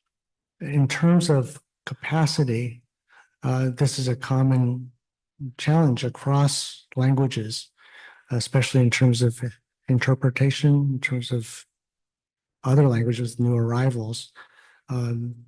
There is a limited sort of set of resources in the city. We work with agencies to guide them on, translating materials. Of course, they're working with their vendors. There are opportunities to expand the number of linguists, and that's kind of like a longer term process. But other than building out that team, it's more like making sure that the materials that need to be in language are going through the appropriate available vendors. So in terms of, you noted building linguists and that being a longer time horizon, what is the administration specifically doing around building linguists right now? Particularly in the context, we'll keep using the Haitian Creole since it's a clearly identified gap. I think the universe of linguists in New York City, it's like New York City being so linguistically diverse is also the source of a lot of potential, whether it's bilingual individuals who have some skills in translation or interpretation, or who may be able to work in many other arenas using their language skills. So what we are exploring, and I will say that we do not have a concrete plan yet on this, is working with CBOs in conjunction with our survey around Local Law 6. It's like, what other ways can CBOs contribute other than delivering language services directly? It's like contributing to improving materials and the opportunities to provide training to language, to bilingual New Yorkers, and using those avenues to expand the language field. We also have spoken with folks at CUNY who do have language programs about potential pipelines on that front. You know that we've spoken with the language folks at Language Justice Collaborative as well, who have interest in working with CUNY on training interpreters. So there are a range of avenues to support the universe of interpreters. Has the administration invested in any of these avenues, or we're still talking about the possibilities? Yeah. Yeah, I can add two. One on a bit different, but also relevant is on the we recently paired with philanthropy to fund 25K to ICP and 25 to Refugee Translation Project to build language access capacity. And the emphasis here is on training and certification for the folks who are participating in this pilot. So that's one. And that recently launched. We'll have more to share probably by the end of the year on what we've learned and how that's going. The partnership with philanthropy is What is ICP? International Child Program. International Child Program, and this is what or is this their forte, developing programs around language accessibility? They have worked with the city, particularly with the recent response and providing support in interpretation, translation and interpretation for languages of West African languages. So ICP and then Refugee Translation Project, which has done this work previously. So that's one part that's not particularly with Haitian Creole, but with Haitian Creole, in what Ken mentioned through our Haitian Response Initiative, there was a very intentional investment that was made. I believe it's 8 million for legal services and development of resources that are done and provided in Haitian Creole. Hiring linguists, working with community-based organizations that were working with this particular community. And this, of course, was as a response to arrivals of that country into the city of New York, and also in supporting them with some legal services. Right, but it doesn't extend to like the medical setting. This is people that are going to nonprofits who are getting, services and enrolled in things that they need, but medical setting. No more medical settings I can't really speak to. I don't know if you have more background on that particular, but within what we have done within the legal realm and what Moya has led, we can refer to the Haitian Response Initiative. So let's shift a quick second to the Language Access Hub. Can you explain for the record what is the Language Access Hub? Sure. It's the Language Access Hub is an effort from our commissioner and our team to expand the internal capacity to work on both language access side and language services side. As mentioned previously, we had a very small internal staff on working on this front, but language access is one of the pillars for Commissioner Castro. So on the language access side, we have more capacity to work with local law 30. We have 3 staff currently working on the language access side, Young, myself, and Alicia Lope, who's a capacity building manager, to lead some of the efforts around building out communities of practice, providing more resources across city agencies, while we also work on the monitoring front. The bulk of the hub has been to bring in more capacity to do translation work and be partners on providing language services.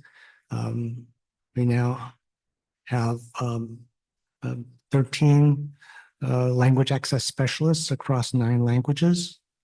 The intent is to have, where possible, 2 linguists per language, and we want to make sure that we're continuing to grow that out.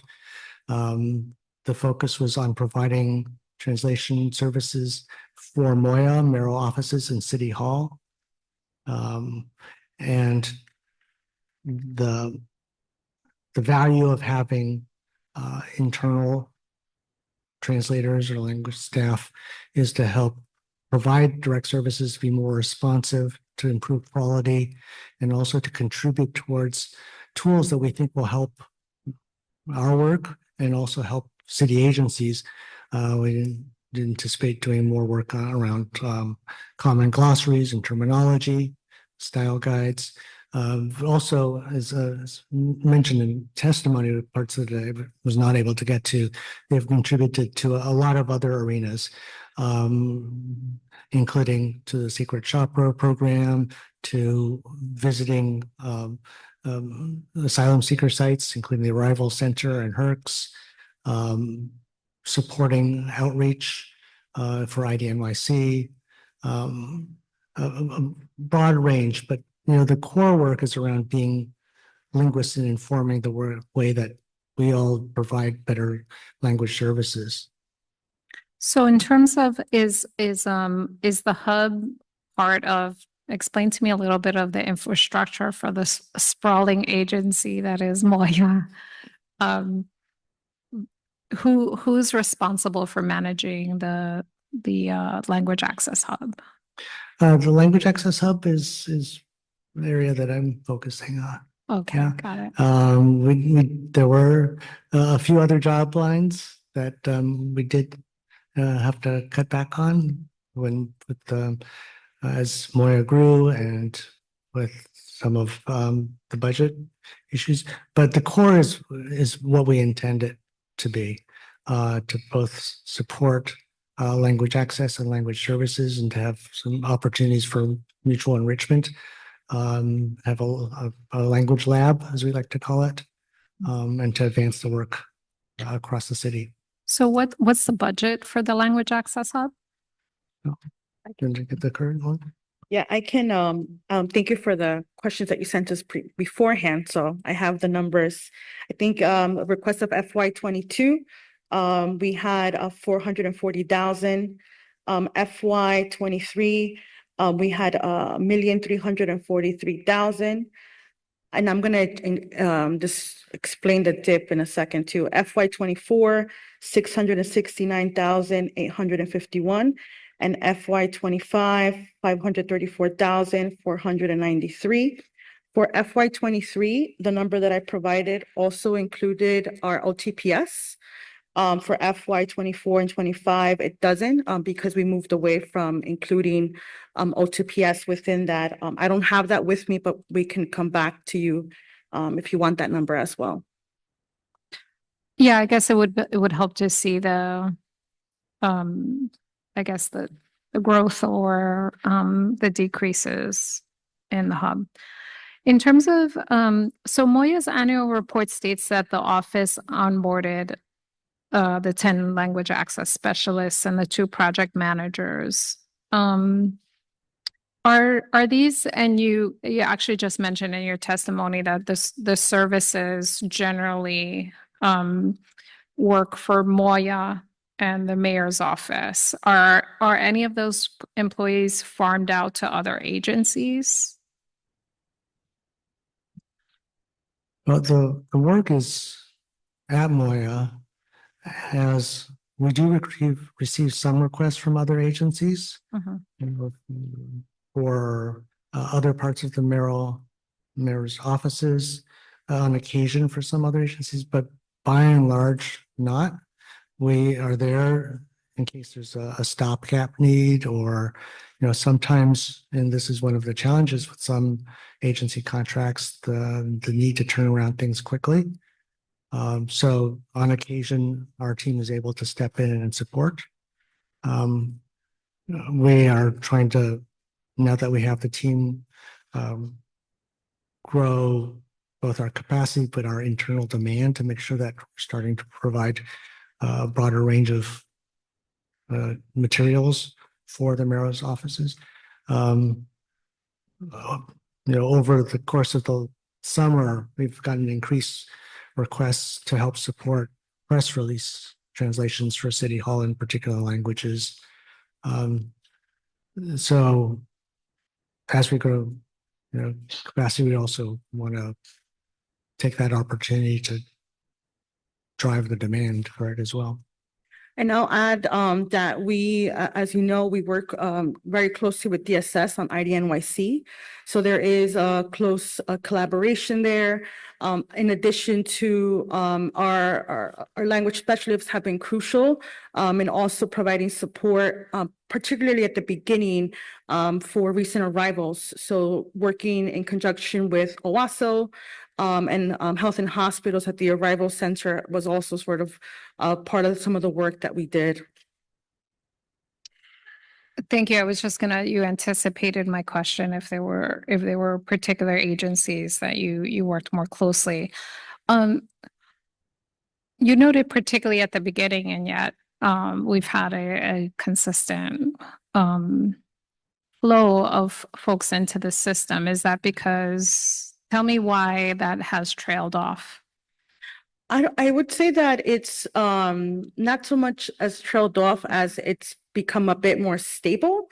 I think initially it was a lack of just needing physical bodies and people who spoke languages directly with some of the recent arrivals, because we were still assessing and figuring out levels of literacy, for example. So I would say that, but I think it's remained steady.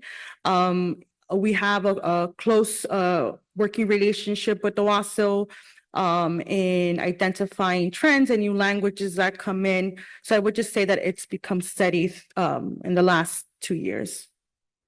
Got it.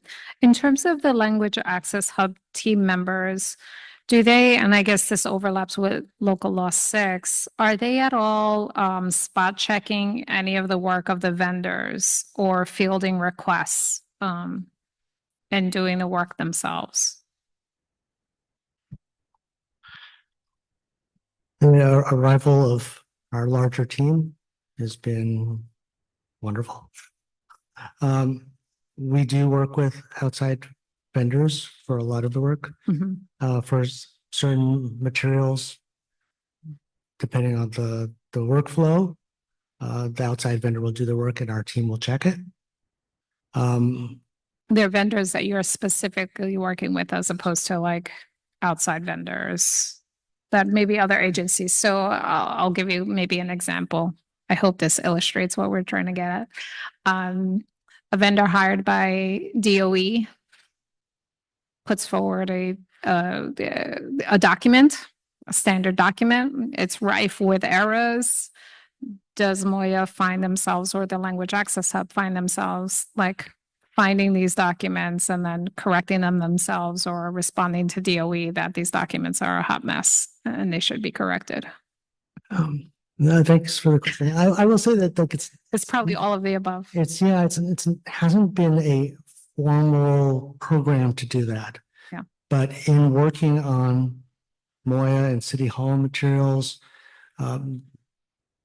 our team does get familiar with available materials across the city, and where there are issues, they will point out like this not so great, and we can share some of that feedback out to those agencies. Just like with any member of the public, if they see some materials that are not well translated, we do want to know, and that can be shared to the agency. It can be shared to us. We want that feedback to make sure that the quality is good. I think going forward, we're trying to figure out the right workflows to meet our needs, and also the different ways that our team can help support language quality across agencies. We're not formally auditing the other agency materials, but we are, when we can, contribute to sort of some of that feedback. Got it. At a previous hearing, Moya had shared that they were interested in hiring 2 language access specialists in each language. Is that still the case?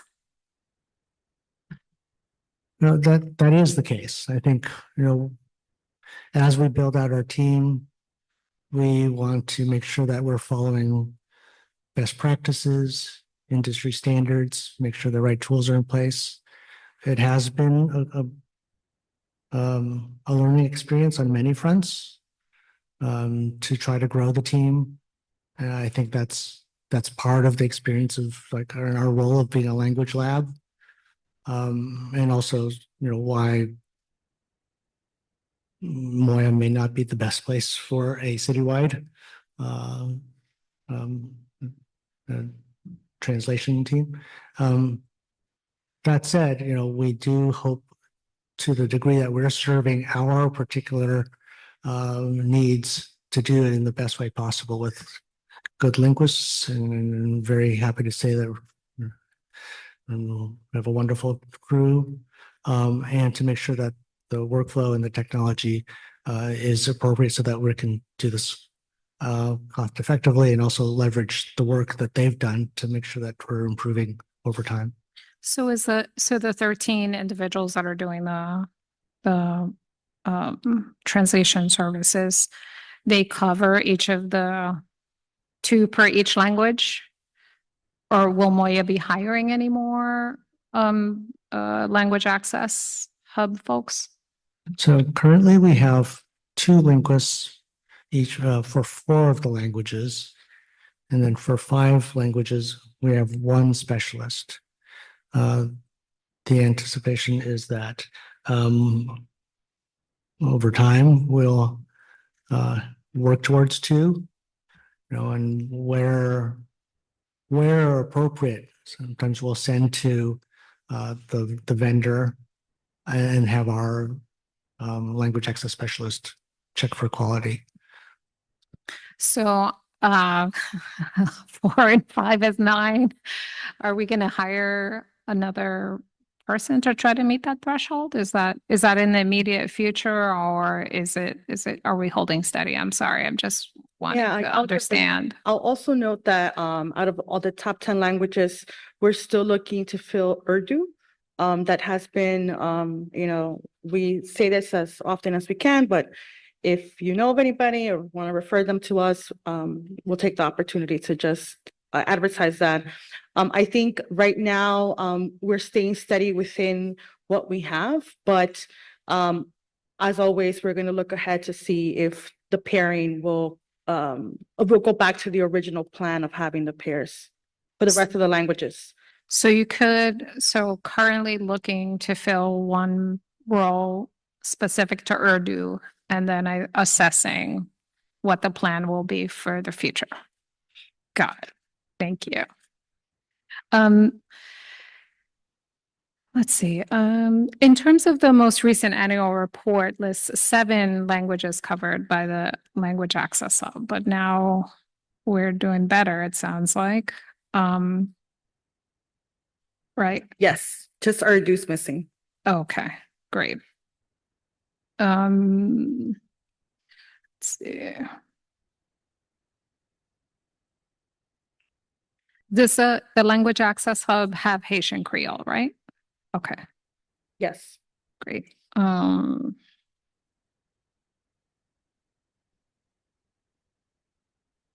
Does Moya's language access team work with the designated language access coordinators?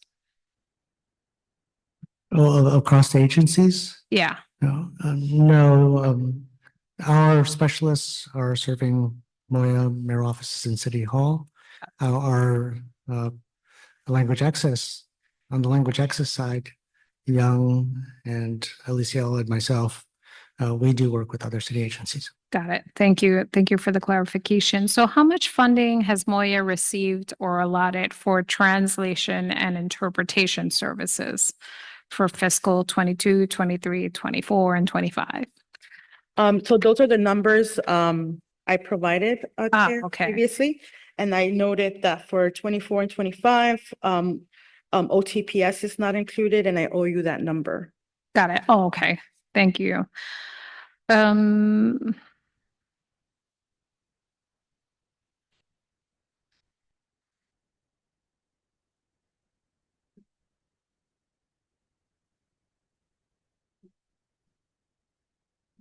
Oh, yeah, okay. Great.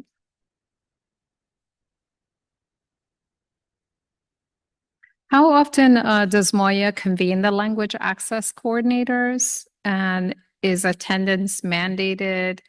And can you give us a sense of what is discussed in these meetings? Yeah, no, definitely. As mentioned in the testimony, we believe that language access isn't just a checklist, but an ongoing process that needs improvement.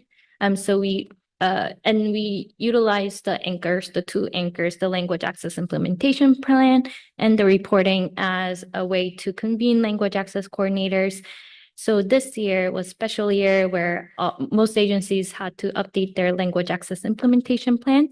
So the year to date, we had 12 overall convenings with the language access coordinators. The nine of the convenings were dedicated to language access implementation plan updates.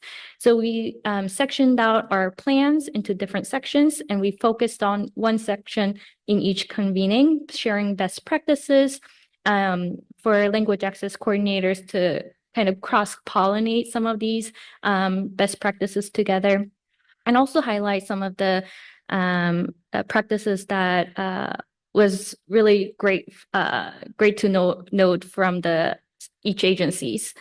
We also had one orientation for newly appointed language access coordinator, which we covered the basics of Local Law 30, but also the maturity model, how we approach language access. Additionally, this month we convened 2 convenings around monitoring. So kind of walking them through the reporting process, how we are envisioning the monitoring system and how we look towards strengthening it in the next years. Thank you. So how is the decision made in terms of the language access coordinators? Do the agencies just tap an existing employee? Are they given recommendations? Can you walk us through that? Yeah, on Local Law 30, it just asked agencies to designate a language access coordinators to oversee the development of language access implementation plan. So it really, there's no anchoring guidelines on how agencies are designating language access coordinators. Currently, language access coordinators are designated in various different levels and different areas of agencies. We hope to work with the council to better strengthen that system as well. Do you, I think we talked about it a little bit earlier. There was definitely a recommendation on the table. Do you have other recommendations? Like, I'm particularly intrigued by the language access coordinators who have very different roles, right? It's a combined role, and how resources are honestly allocated, because I'm sure those are probably 2 completely full-time jobs. If you could talk a little bit about some of the recommendations and guidance you would provide around this challenge. The language access coordinator was an interesting position within the agency, needing to be able to engage with a broad range of operational areas. We find that language access coordinators sit in different places within the agencies. Some are in comms, some are in contracts. I think we also want to make sure that it's someone who's high enough so that they have some pull, right? And that they can focus on the work. Sometimes, well, quite often, a LAC is wearing multiple hats. Sometimes those hats are compatible. Sometimes those hats are not so compatible. And we find that agencies, as I mentioned earlier, like agencies that do have a full-time dedicated LAC are able to move things better. Yeah. And where they have teams, even further, especially in their ability to engage across different silos within the agency. And again, this varies depending on the size of the agency Sure. as well. Is there remuneration for taking on the role of language access coordinators, particularly in those instances where they're sharing multiple No, responsibilities? there's not, and I think this actually goes back to some of the history in Local Law 30. I think it was one of our recommendations back then to have a dedicated LAC. But that also, of course, requires a specific job line within agencies. We found that over the course of the years, like certain agencies have on their own expanded like a particular role for language access coordinators. Like TLC comes to mind. DOC is corrections is posted for a full-time LAC.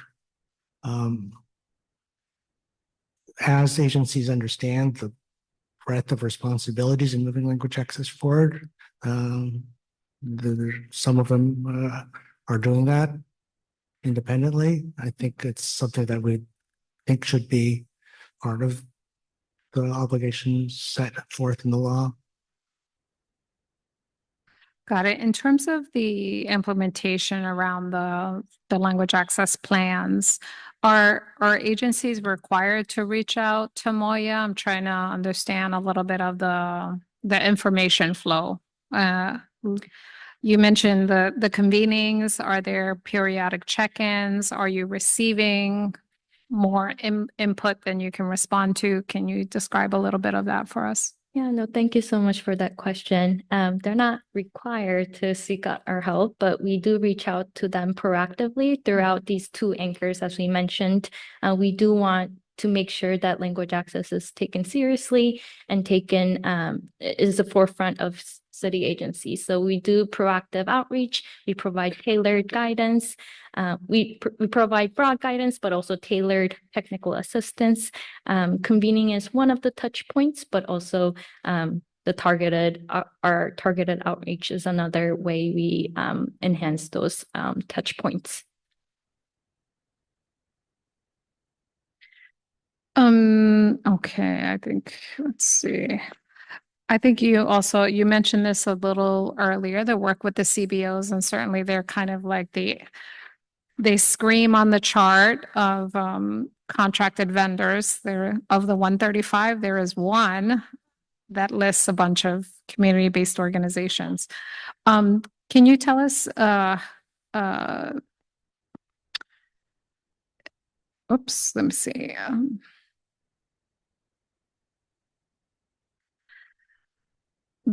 Talk to us about the CBOs that were identified to provide language access and what languages are included in that.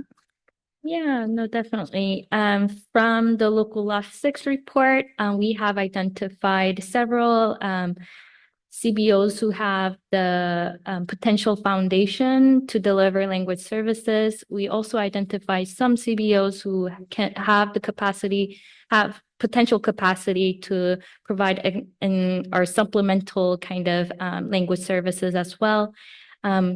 With those two groups, we have conducted focus groups after the first report is out, and we are really excited to share our second report with you all in the coming weeks. But the first focus group that has the potential capacity to provide language services, we identified 5 CBOs. Those are APNA, Brooklyn Community Center. They provide Urdu, Punjabi, Bengali, Pashto, Dari, Spanish, Tamil, Uzbek, Turkish, and Ukrainian. Second is Gongming Collective. They provide language services in Chinese, both in translation, simplified and traditional. For interpretation, they provide Cantonese, Mandarin, Fujianese, Taishanese as their dialects. Next is the Refugee Translation Project. They provide services in Arabic, Bangla, Burmese, Chinese, Dari Persian, French, German, Greek, Haitian Creole, Hindi, Hmong, Khmer, Kurdish, Pashto, Portuguese, Punjabi, Russian, Somali, Spanish, Swahili, Swedish, Tigrinya, Turkish, Ukrainian, and Urdu. Fourth is the They're international. doing better than New York City. What is happening here? I'm having a problem. The International Child Program provides Wolof, Pular, Soninke, Hassaniya, French, and Arabic. And lastly, the Transnational Village Network, Red de Pueblos. They provide services in Mixteco, Nahuatl, Mepatlepanec, Mam, Mes, Quicha, Quiche, Gerifuna, Pachiquel, Totonaco. So these are languages that they have identified in the survey as what they provide as language services. And so the next report is going to be coming out. Can you give us a preview of what the next steps are, how we're activating all this exciting capacity? Yeah, and the second report, we conducted the 2 focus groups and really hone in on how we can collaborate with the CBOs moving forward. It really, we kind of narrowed down a little bit on our strategy in our collaboration. One of the most exciting area that we wanted to highlight is we are exploring launching the request for information with the Commission of Civic Engagement and the Commission of Racial Equity. We are hoping to utilize to invest in the CBO's capacity in this front and also leverage some of their strength in this area. So we welcome, once the RFI launches, we welcome anybody, any CBOs to respond to those. We are also exploring ways to establish language access training fund. We have heard from in the focus group that CBOs are providing trainings. There are interested bilingual and multilingual community members in this field. However, there's no investment in the training for the CBOs to do this work. So we are looking into ways we can help invest in this area. So in terms of an organization like I'm just going to pick one with an impressively long list. I think it was the Refugee Translation Project. Can you help me understand what their current capacity is with such an incredible long, like what does it mean to be able to speak 28 languages? Yeah, so the local law 6 required us to assess CBOs based on the language service industry. So we looked at ISO and ATSM as like a language service standard that we're looking into how to assess these organizations. So one of those are project management coordination. Do they have robust project management to deliver the services that they're requested? Do they have enough trainings for the linguists in-house or otherwise external trainings for the linguists to be developed and continue to do this work?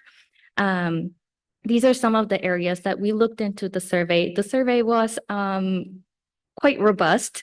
So based on those survey findings, we really tried to narrow down to ensure that we're assessing CBO's capacity. So in terms of like, I guess we just take capacity for training linguists. So when an organization lists 28 languages, you're assessing whether they actually have capacity in-house to be able to manage each of those 28 languages. Are you prioritizing the 10 citywide? How are you kind of assessing that? Yeah, for the selected CBOs, the language, we did look at the languages because we're interested in some of the emerging language needs. Yeah, sure. However, that wasn't our, we did want to focus on the language industry standard as well.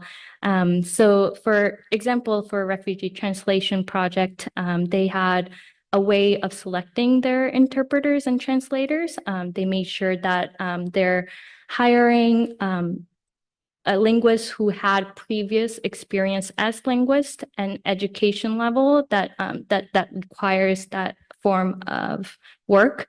So we thought that was kind of on par with the standard that we were looking for. Got it. That's very helpful. In terms of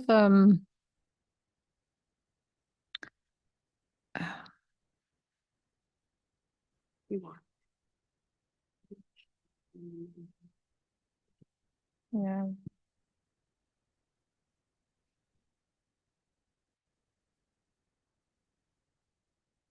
Okay. We're gonna switch and skip a little. In the report noted that DSNY had developed a database of translated materials. How often are agencies translating in-house versus contracting out? Do you have a sense of that? So by and large, we would say that agencies are contracting out. The expansion of our team is something that some agencies might look into, but at the current time, I would say only Moya and the health department really have teams with embedded linguists for translation.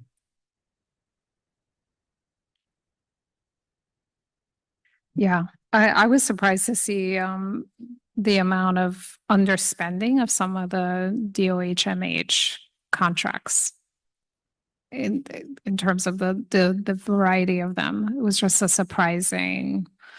We know there is a need, and we consistently hear, particularly in medical settings and in healthcare broadly, the lack of, and to see like a $1 million contract with only $200,000 of spending, and we hear on a daily basis there are still service gaps. I didn't.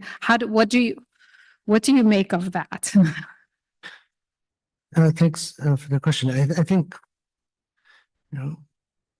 there's the procurement side and there's the demand side, and just having experience procuring, you want to make sure that the agency wants to make sure it has the capacity and will go for a larger contract.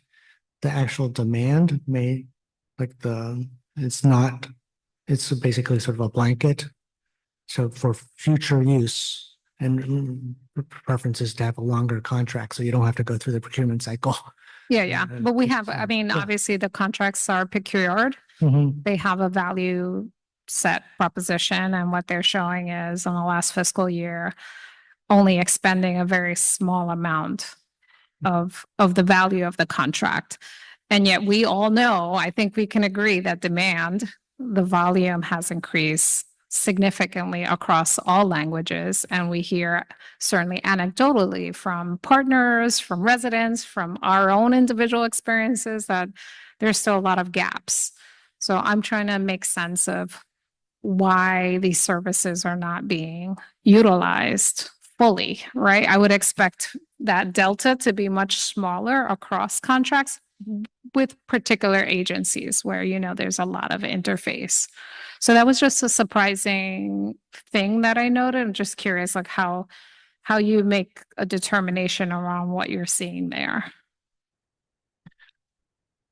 I think that is one area that, as we engage more with the expenditure side and with the monitoring side, that we can have more information on how to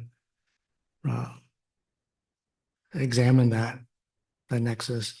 At the moment, I do not have a good answer on that particular piece because we have not had the capacity to do that. That's fair. I was trying to make sense of the world when you read the report. So I hear that. In terms of,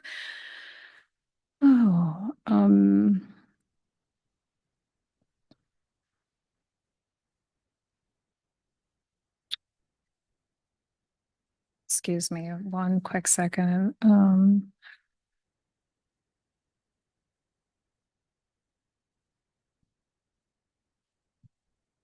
Is there, I think you may have noted this earlier, so forgive me if I didn't catch it, but Did you say you were developing some kind of dashboard or database around like tracking across?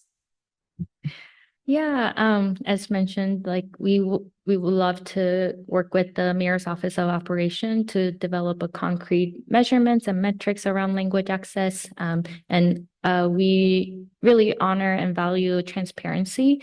So we would want to make these data public in the future. And we would love to, collaborate to strengthen the monitoring system. So I appreciate your love for it, but what I'd like to know is this actually something that is being pursued in earnest?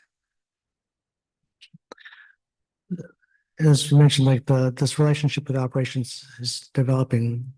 The first step is taking a look at the existing MMR metrics and seeing where language access directly fits in beyond the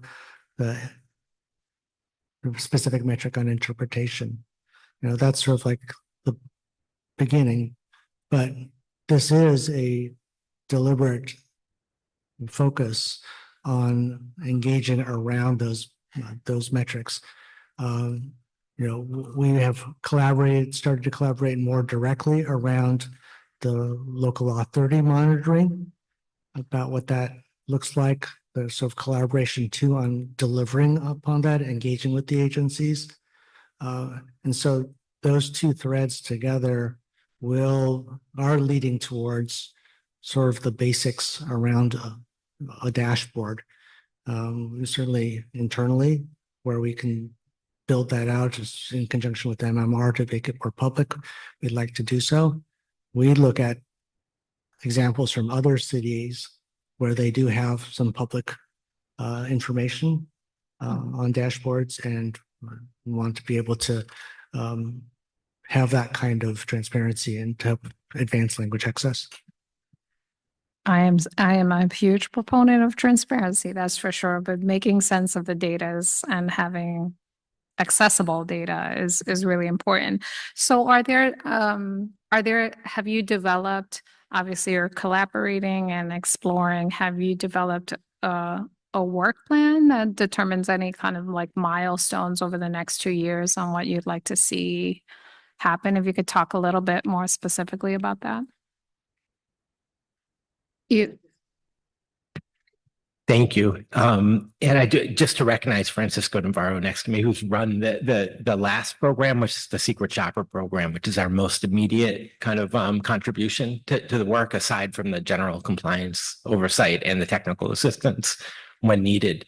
I just want to point out that we really do believe in transparency as a sort of engine toward improvement, and I really want to credit Francisco. He's run the last program, but the city had never published its data until we did, proactively and without any reporters noticing or council members or lawyers. We determined that it was not only subject to the open data law, but that without the public having information around which sites fell short on which criteria, then there wasn't the ability for the public to hold the city accountable. So in fact, when reporters or the council have data points, like only 60% had signage, we're proud to have put that data into the world, and we know that sort of transparency is politically challenging but required. For improvement. So that's all to say that we've just started to really formalize our data practices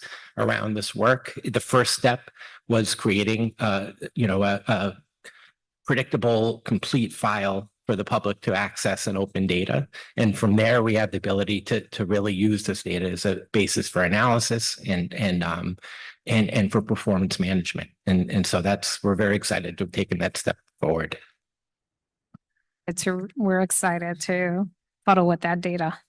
Can you explain for the record, like the respective roles of the Mayor's Office of Operation and MOIA pertaining to the Office of the Language Service Coordinator?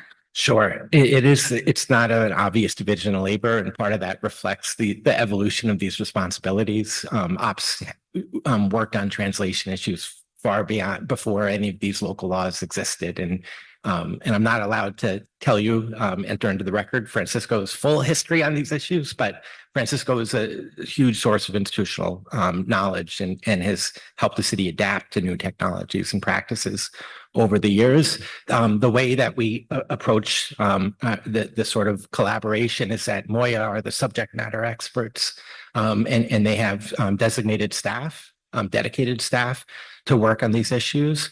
Operations has both a formal responsibility to ensure compliance, but it's really the fact that we have the tools and the citywide purview and the mission to institutionalize these practices, as you've said and Moya said, and to look for any opportunity to institutionalize the criteria in these local laws. So our most material contribution is that we run the Language Access Secret Shopper program, which is a way to get snapshot firsthand insights into customer service at the customer facing sites. And it's obviously a method of testing the quality of services based on objective criteria.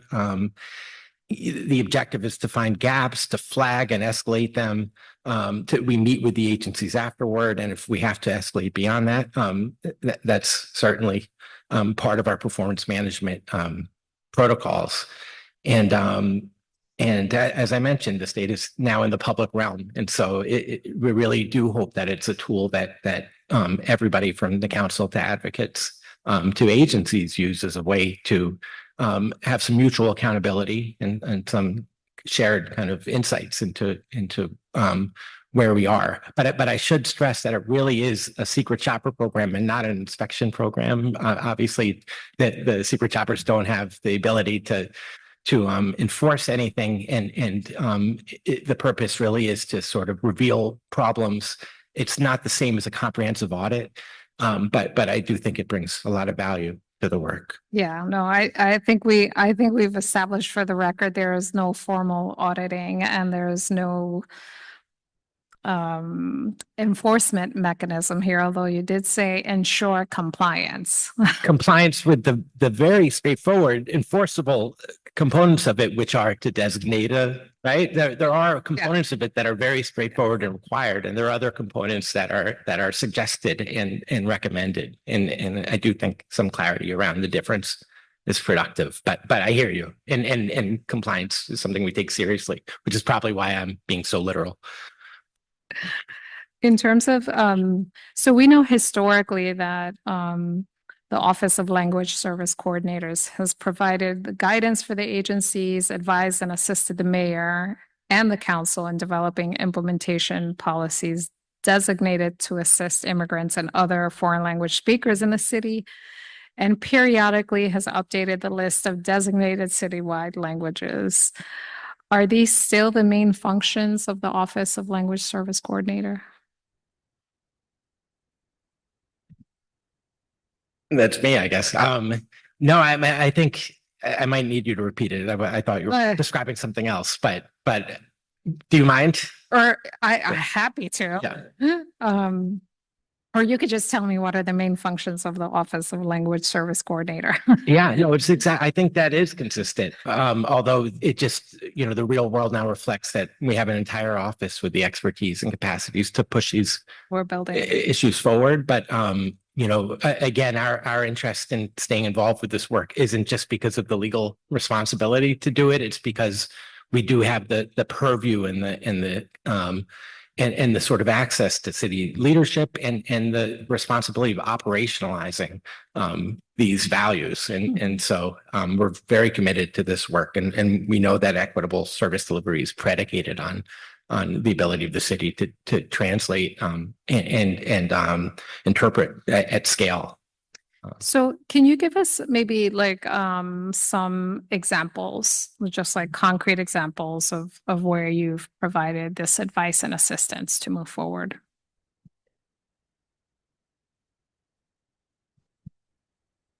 Yeah, there's different sort of, You don't want to talk to me? well, there's,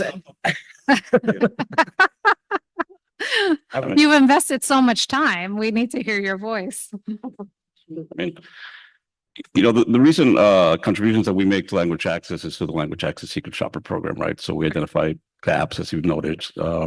We do tell the agencies what we found, and the expectations is that they will correct them.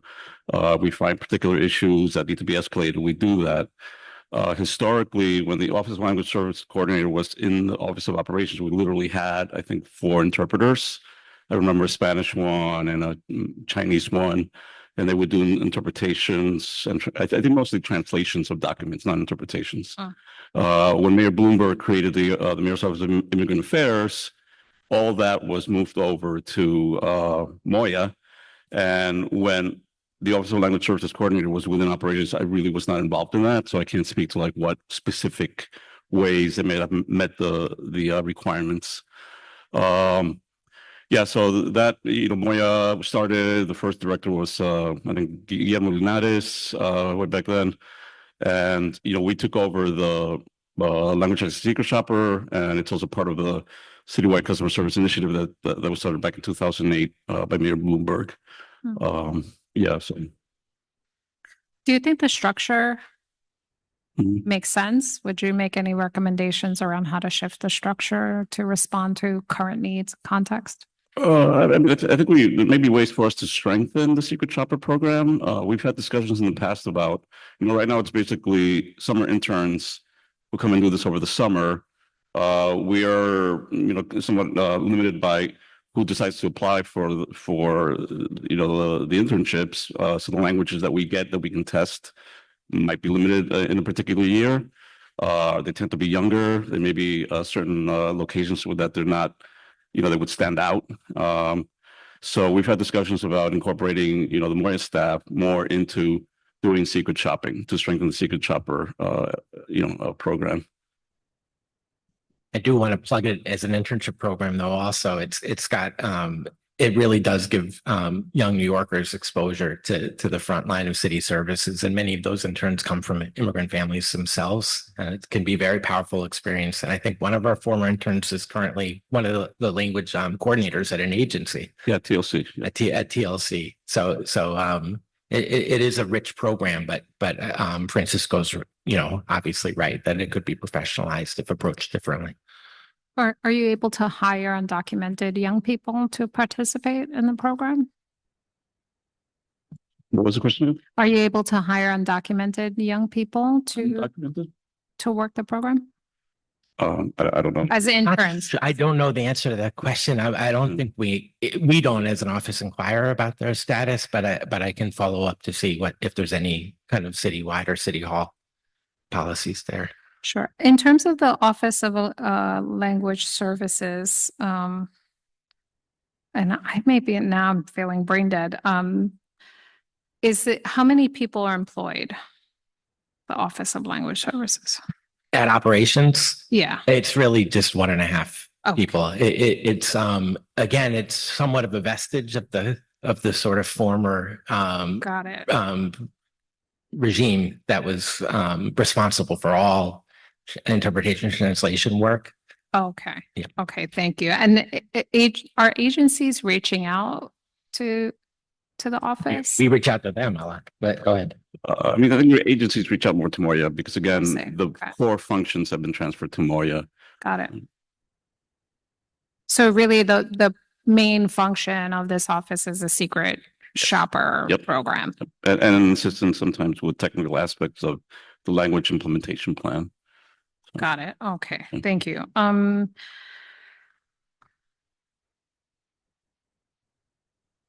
Has Moya assessed the top 10 languages of the city, and has that changed? This is timely question in particular in conjunction with the other possible adjustments to local law 30. On an annual basis, we do take a look at the languages we use based on the local law 30 rubric, information from the census and information from DLE. a 5-year running average, LEP languages on the census side, and then 5-year running average of parent preferred languages in the home language information survey from DOE. For many years, it was very consistent, and it looked recently demographic change is pushing up certain languages. So I think the core message here is that we want to collaborate with council to address both the timing and the structure of the designation of languages. As mentioned, there's been also a lot of movement on the state front. So they've designated 12 languages by straight census data. We would like to think it's a value to ensure that there's some consistency in how these are determined. No one knows what's a state document versus a city document sometimes. We want to revisit both the rubric and also be more specific around the frequency of revisiting and designating languages. And is there a time frame when you will complete that assessment and designation? Well, I think that's the crux of the issue with language and local law 30. The law does not specify when languages need to be redesignated. State law says every 2 years. Local law 30 does not designate a time frame. Right, but you know that the state is on a different trajectory and has identified 12. We've been stuck on 10. We're looking at the data. Are we gonna land somewhere at some point, or are we just gonna continue to say the law doesn't stipulate a finite date, so we're just gonna be in limbo? I think we would like to get clarity into the law so that we can do that. So you don't think the city should make a determination whether the 10 languages remain the designated languages we should continue on, or that needs to be revisited because the data is telling you something different and the state has expanded that? I think we want to follow local law 30, the languages. Certainly it's an established baseline for the most commonly distributed documents. This will be the first time that there would be a change, and we want to take the opportunity to sort of rectify or take the opportunity to align with other designations which were not in place at the time of local law 30's passage, or 120, to support any transition to in a more sort of effective way. Okay, I think we're on parallel tracks. What I'm hearing is you are working to align, but you have no definitive time frame with which to make that designation because the law does not require you to do so. Is that correct? Yes, that's correct. The law doesn't require one to. So you're not defining a date because the law has not told you a specific date, but you're working on alignment with an indefinite time frame. Well, as mentioned previously, there's a number of aspects to local law 30 that we would love to discuss with council to get. We got to be really specific and make Yeah. sure put in timeframes because agencies can't determine that on their own. I understand. Okay. Last Chair, question. If I may Yes, just add, please. I'll say that because the law and the way that it was written also emphasizes the fact that each agency per se evaluates interactions with different types of groups and folks who interface with them. Although we have these top 10 languages that have existed, agencies on their own have, through the support of Moya, through the support of OPS, have expanded to not just the top 10, like there's a number of them. But to the point that you're making, I think that, and what we're saying is, yes, the law doesn't indicate a time frame. However, we are evaluating, given some of the changes that have happened, close in proximity to what the work that we're doing right now. I can sit here and say that I think that we hope to do more within the year. I also know that council itself has pushed the city with local law 13 in particular with the temporary languages. But that's sort of where we are in this regard, that although the law doesn't speculate what how quickly those plans are updated, agencies on their own have already expanded that. But we are working on alignment in regards to some of the other metrics that have been provided by the state, for example. Yeah, no, thank you for that. I mean, I think, it's landing the plane, right? If the Mayor's Office of Immigrant Affairs, who's moving this forward, can't figure out its designation, and when it re-ups the designation in concrete terms, and agencies are all over the place and we still have gaps, like we still have this very helter-skelter context that, we need to ground somehow, and we need to say, we've looked at our assessments, we've looked at the context, given what we know, given the state did it. Why can't we land the plane and say, we reaffirm these are designated languages for now, given this constant state of assessment and not knowing because the law did not stipulate the agency should land the plane feels very unsettling in the context. I agree in the Yeah. sense that, of course, the city should take the initiative when possible. I do wonder if what the DCP population division would say about the methodology that was used, which, originally, and whether it's problematic to replicate it given the political nature of the last census. And so Fair point. And those are the kinds of assessments we'd like to see, like what is happening, what is the thinking, and how do we get to that place within a time frame? Q1, Q4 of 25, we are going to land the plane because these are important. These are important questions that we need to respond to. So I appreciate that. So I want to ask one last question and then open for public testimony for those who remain and have been so patient. I thank you all. In relation to the legislation that Councilmember Hanif has put forward, you mentioned some practical learnings around why you do not agree with the legislation. Can you explain that more fully for the record? Sure, thank you for the question. And it is where we want to be able to benefit from our efforts to try to do something similar. I think, which the expansion of the team was intended for many of the same reasons why I believe that the legislation is put forward in trying to, let's say, so Moya is one of the mayoral offices. We have limited internal headcount.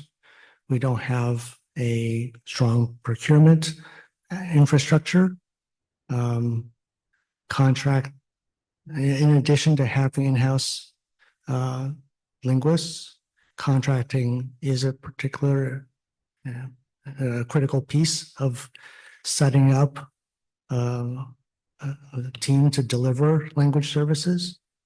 The job lines that we need to be stable. I think Moya itself has 5 headcount, and then all the other lines come from other agencies. So in terms of setting up a stable infrastructure, for a dedicated service and a team, the mayor's office, we're happy to build out the capacity to serve our needs in other mayor's offices and to further explore what we could support. But in terms of a citywide office, that's maybe difficult, and we don't have, I think a lot of the resources that a full city agency has, including, I think we would need a lot of systems in place, a lot of increasingly technological support to make sure that such a team is delivering and taking advantage of the advancements in language technology. So Can you expand a little bit on that piece too? sure. So, a critical piece of translation interpretation team is the linguists, of course. But as an operation that delivers language services, there's a critical piece for project management, a critical piece for the linguistic systems in which translators work to work more effectively and efficiently. In past, there's certainly the core of what are called computer-assisted translation tools, which are effectively large databases of previously translated content that make it easier for linguists to reuse previously translated material to make sure it's more consistent. We're not spending time and money on translating things that don't need to be retranslated. And now with the advent of more the language technology that, as you know, is rapidly developing, we would want to make sure that we could be ahead of the game, or at least cognizant of a roadmap forward, rather than recreating what had been practiced in the past. So all of these things go towards needing an appropriate home for such an effort. And figuring out what that office would deliver internally versus outsourcing. And again, to one of the points we discussed earlier, there's much more of a need to think about how the city is delivering content in audio-visual forms. And that's certainly something that's a challenge for us and would be a challenge for anything seated in our office. Thank you very much. That really helps bring a little more clarity around, kind of the statements around the practical experience. It's hard to discern, and you live in this world daily, so that's very helpful to the record to understand. I think with that, I thank you all for the time and the work that you're doing and your patience and being here with us today, and your commitment to language access for the city. So I thank you. And I think now Okay. Thank you very much. And, thank you. And we'll wish you, as a closing statement, I wish you a happy International Translation Day, which is next Monday. Great. I hope to see it in definitely the 10 languages. Take a look at our social media. Thank you so much. Appreciate it. Now I open the hearing for public testimony. I remind members of the public that this is a government proceeding and that decorum shall be observed at all times. As such, members of the public shall remain silent at all times. The witness table is reserved for people who wish to testify. No video recording or photography is allowed from the witness table.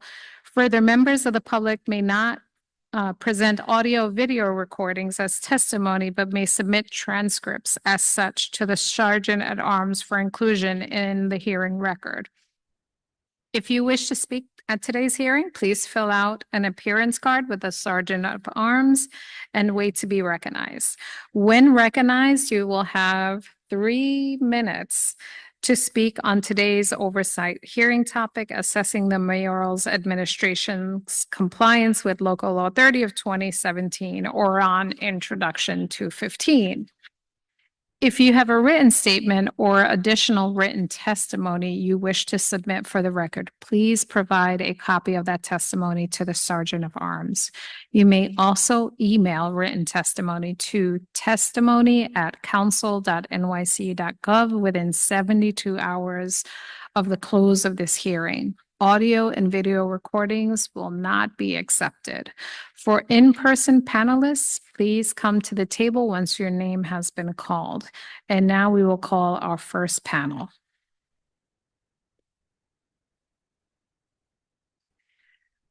First, we'll have Kelly Cho, Adam Abba, Riva Shang, and Lloyd Feng. And it looks like we can call more folks as well. If you want. Okay. Let's Or no. see.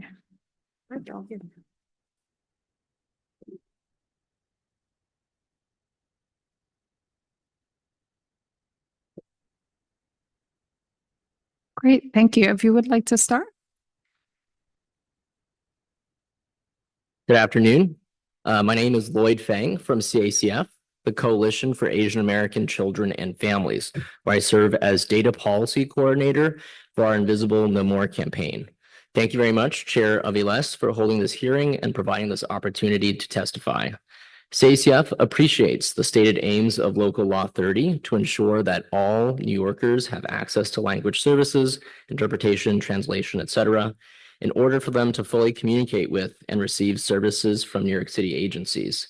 We share Chair Aviles and the Committee on Immigration's interest in understanding the quality of implementation across all agencies, especially with regard to language access trainings to agency staff, lessons learned between agencies, and how agencies intend to address challenges that persist.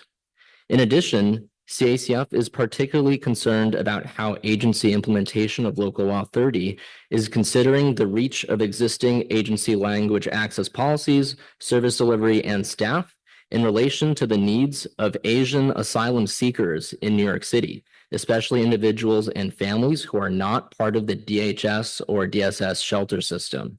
CACF's larger concern about the existing implementation of Local Law 30 is the lack of contextualization of language data collected by agencies.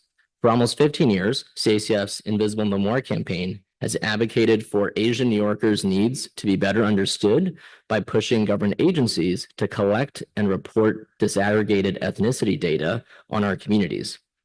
Agency officials often shared with us that ethnicity data was redundant, since agencies could just rely on language data as a proxy for ethnicity. But we know that language data alone cannot tell the full story of who our communities are and what their needs are, especially as over time, future generations increase utilization of English as their primary language, thereby rendering language data increasingly misleading and inaccurate. As such, CACF calls on the New York City Council and New York City agencies to update agency guidance on language data collection, reporting, and use so that agencies incorporate ethnicity data collection and reporting when agencies are determining where a community is, who makes up the community, what the community's needs are, and how best to serve them. Thank you. Thank you so much. We'll move to the testimony and maybe ask follow-up questions. Thank you. Good afternoon. My name is Kelly Cho, Community Outreach Associate at the Korean American Family Service Center, and I'll be testifying today on behalf of KAFSC and the collective, a coalition of gender-based violence organizations serving immigrant communities throughout the 5 boroughs that also includes Shaki for South Asian survivors, Shatia 2 Center for African Women and Families, Violence Intervention Program, and Womankind. KAFSC is an organization dedicated to empowering immigrant survivors of gender-based violence through comprehensive services. Our clients, many of whom are Korean-speaking immigrants with limited English proficiency, often face barriers in accessing vital city services due to language limitations. KAFSC and the member of the collective work directly with survivors of domestic violence, sexual assault, and human trafficking, many of whom face significant language barriers when accessing services.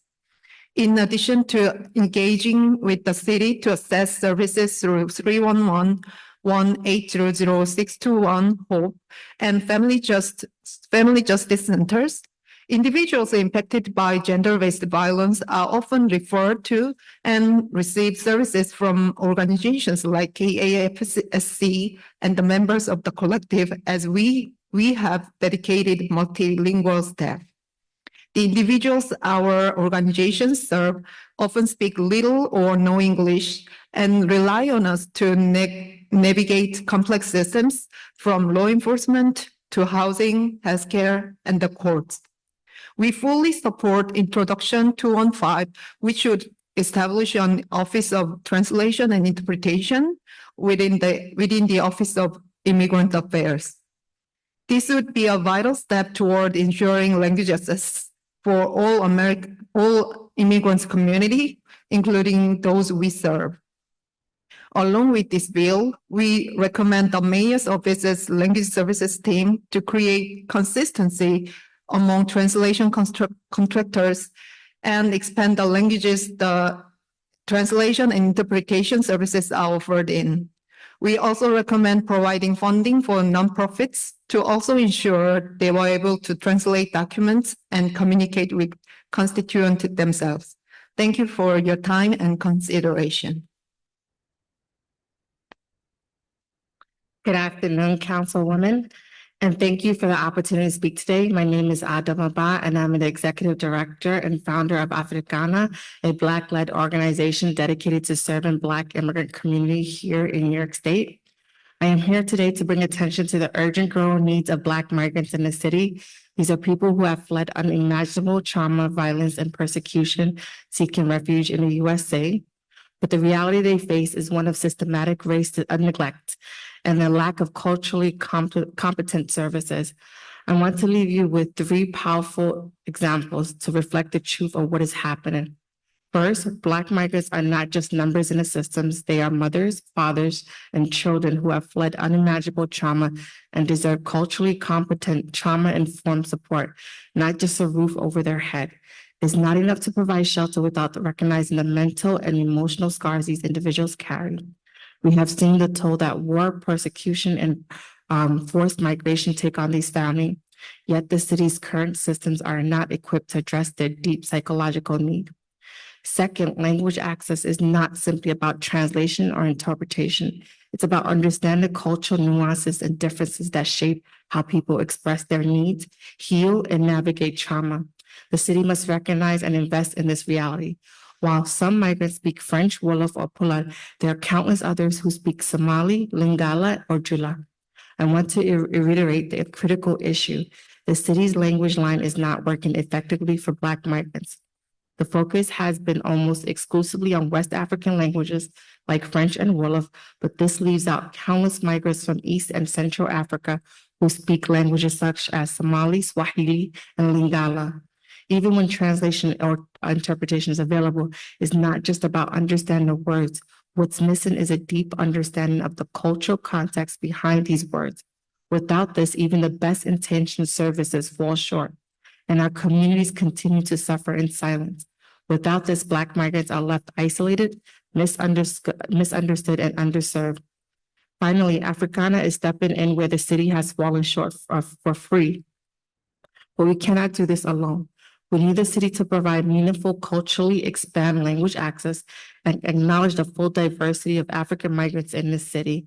At Africana, we are on the ground every day translating, providing mental health support, and helping people navigate complex systems, but this burden cannot be carried by a volunteer-led organization alone. We need systematic change, and we need it now. Africana has trained hundreds of Black migrants who speak different languages, including English, to be translators and interpreters, and we are expanding our training. The solution is out there. It's just not being implemented by the people with knowledge and experience. Thank you for your time, and I urge us all to act with urgency and compassion for Black markets in the city who need your support. Thank you. Thank you, Chair Aviles and the Committee on Immigration for inviting us to testify. My name's Riva Sheng, and I coordinate small business support programs at the Asian American Federation. AAF represents a network of over 70 community organizations in the Northeast who serve many diverse Asian communities. We're also a proud member of the Language Justice Collaborative, who advocated for and supported the implementation of Local Law 30. The Asian population continues to be the fastest growing group in New York City. They also own 18% of employer firms in the city. These small businesses are not only economic engines and the lifeblood of immigrant communities, they're also at the front lines of interacting with public-facing city agencies, all of whom are covered under 2017's Local Law 30. As 65% of Asian New Yorkers are foreign-born, and over 40% have limited English proficiency, language access is crucial for them to receive equitable services. Yet, in interviews with our clients, 4 out of 5 business owners did not know they have the right to language access when working with agencies. Only 2 had ever used LanguageLine. The one owner who knew about LanguageLine access from friends told us that through her 5 years of using the service, sometimes it was helpful, but many other times they needed to wait hours for an available interpreter, rendering the service null. And only 1 out of 5 cases had an inspector themselves called LanguageLine. Most often, English-speaking inspectors do not alert the owner that this is an option. Many of these business owners may speak enough English to get through the interaction, but not enough to understand details or how to follow up. For 2 dry cleaners, they did not understand that violations were being issued, and inspectors wrote their reports under a ticket section titled Recommendations. This miscomprehension led to accruing fines and bars on new permits. One of the dry cleaners did not discover these violations until 3 years later, at which point they owed over $6,000. In the most egregious cases, the inspector is often being contracted by a city agency to do inspections on behalf of the agency, which then issues violations based on the report. AAF's small business team works to mitigate these effects, taking calls from business owners going through inspections and providing assistance when dealing with city agencies. However, better city services and support are crucial to closing loopholes in language access. To this end, we first support Councilmember Hanif's move to establish an Office of Translation and Interpretation, as human translators and interpreters will greatly improve outreach materials and are crucial for equitable access to services. We also, secondly, recommend that all inspectors, including both city employees and third-party contractors, be required to offer language access to inspectees. Given that publicity about Local Law 30 has clearly been minimal, immigrants are mostly unaware of these rights and are not in a position to advocate for language access themselves. Therefore, we urge the Council to require inspectors to ask whether these services are required, even in cases where it may seem that the inspectee has basic English. Thank you again for this opportunity to testify, and I'd be happy to answer questions. Thank you. Thank you so much for all of your testimony. I guess I wanted to start here. I was actually out recently with a city agency doing outreach to small businesses, and it was the first time I had heard someone say the LanguageLine was really helpful, because I had never heard that before from providers or city agencies. And in the context, what became clear was that this person was actually quite motivated around using his apparatus and trying to figure out how to support the business owner so they could communicate. Mm-hmm. And he also mentioned, people don't really want to go that far. They're not willing to go through all the weird machinations of having a speaker and having while you're doing these inspections. Which brings me back to this notion of enforcement and higher standards. I feel like we're stuck in a spiral of we're just trying to comply with the bare minimum and never seem to be advancing toward full standards. So I guess I realize I'm probably doing more commentary than questions, but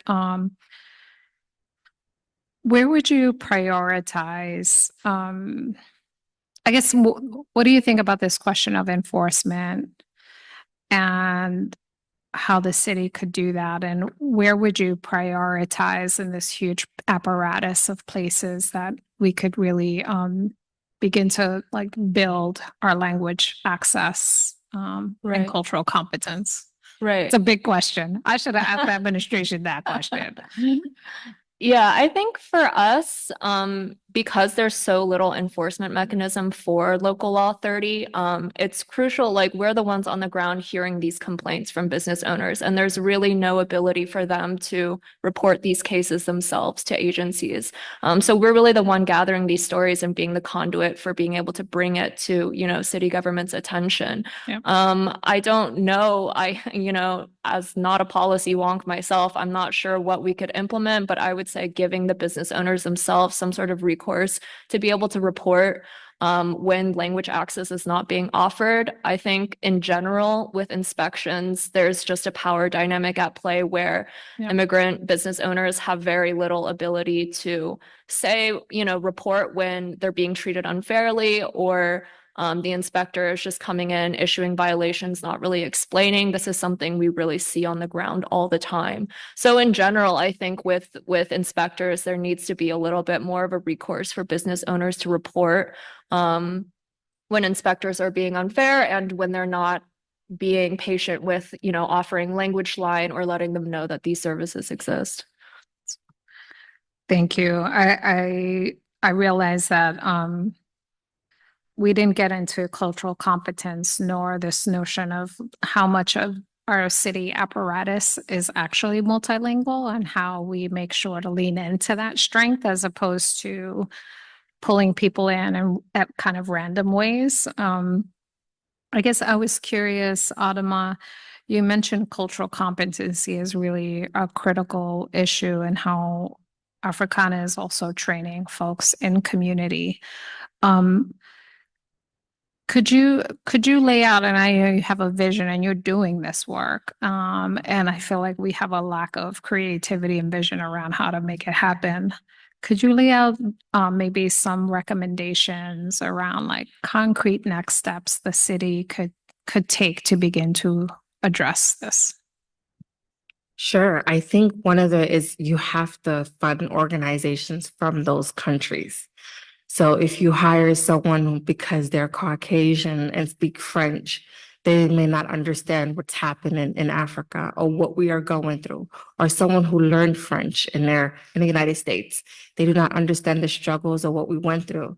So they may not understand when a woman doesn't look at them in the eyes or when a man doesn't shake her hands.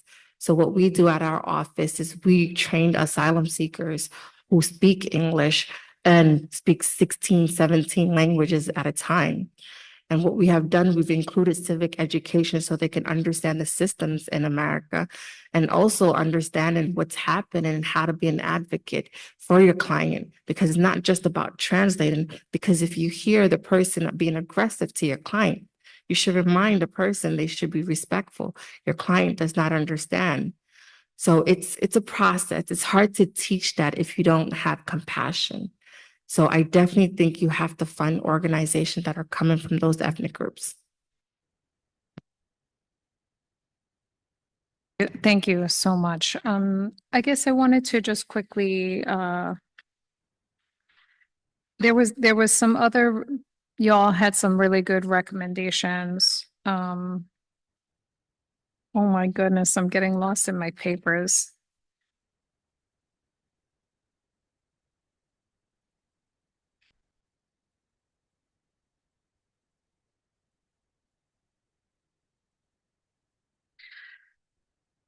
Yeah, I guess I thank you for certainly the recommendations around the consistency between contractors. We see that the city has no apparatus and has not been thinking about the contractors. When we see in the report 135 contractors at varying levels from $20,000 to $18 million.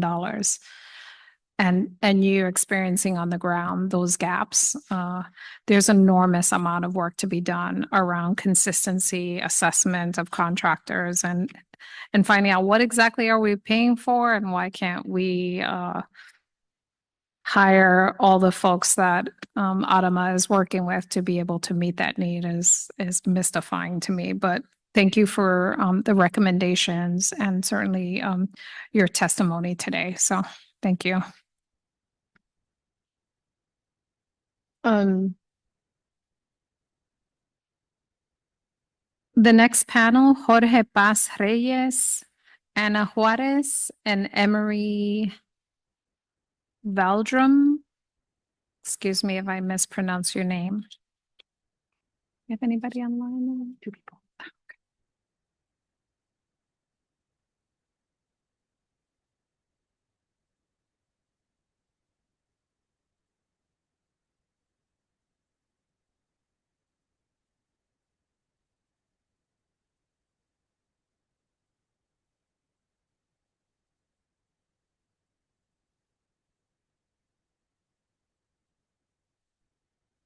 Okay.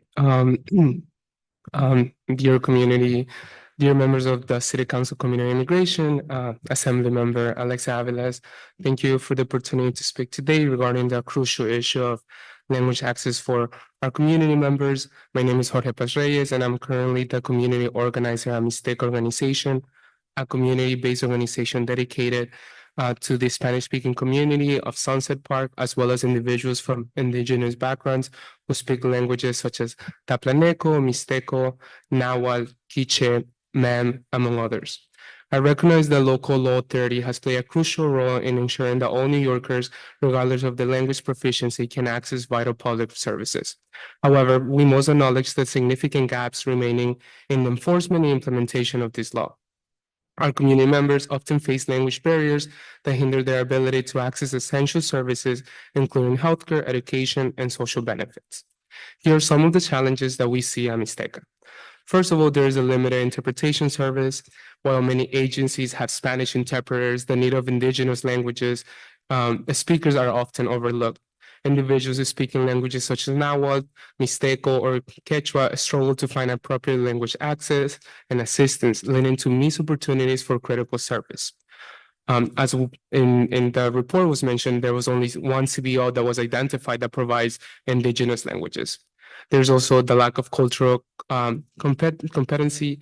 Many services providers lack the understanding of unique cultural backgrounds of our community members, and this not only affects communication, but also impacts the overall quality of service.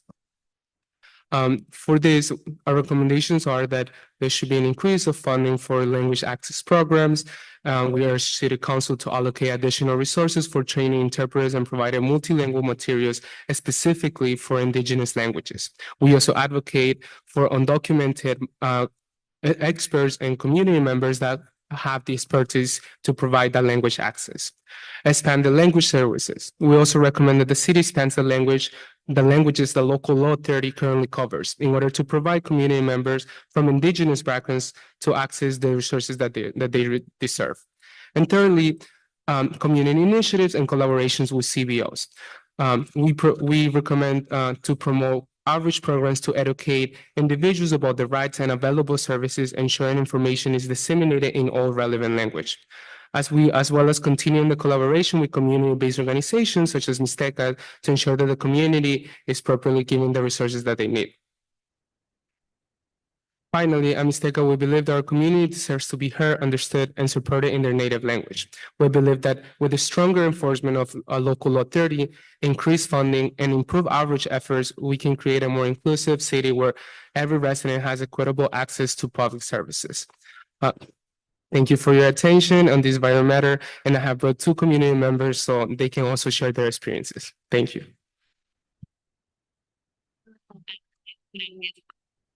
Queridos miembros, Consejo de la Ciudad y el Comité de Inmigración, buenas tardes, mi nombre es Emery Valdrum.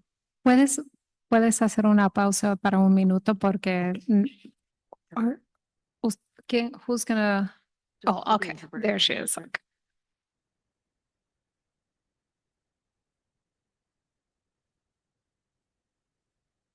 Mary Valbrun.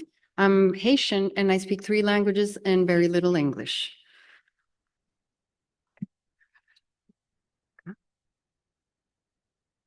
¿Quiere leer? Bueno, Yo te bueno. traduzco. Usted puede leer como, Eso desde acá. Desde acá. sí, unas oraciones y después ella puede traducir. Soy un traductor oficial de la organización Mixteca y ayudo a los miembros de la comunidad en español, creol y francés. I am an official translator of the Mixteca organization, and I help members of the community in Spanish, Creole, and French. Con el tiempo espero que también en inglés. And I hopefully with time also English.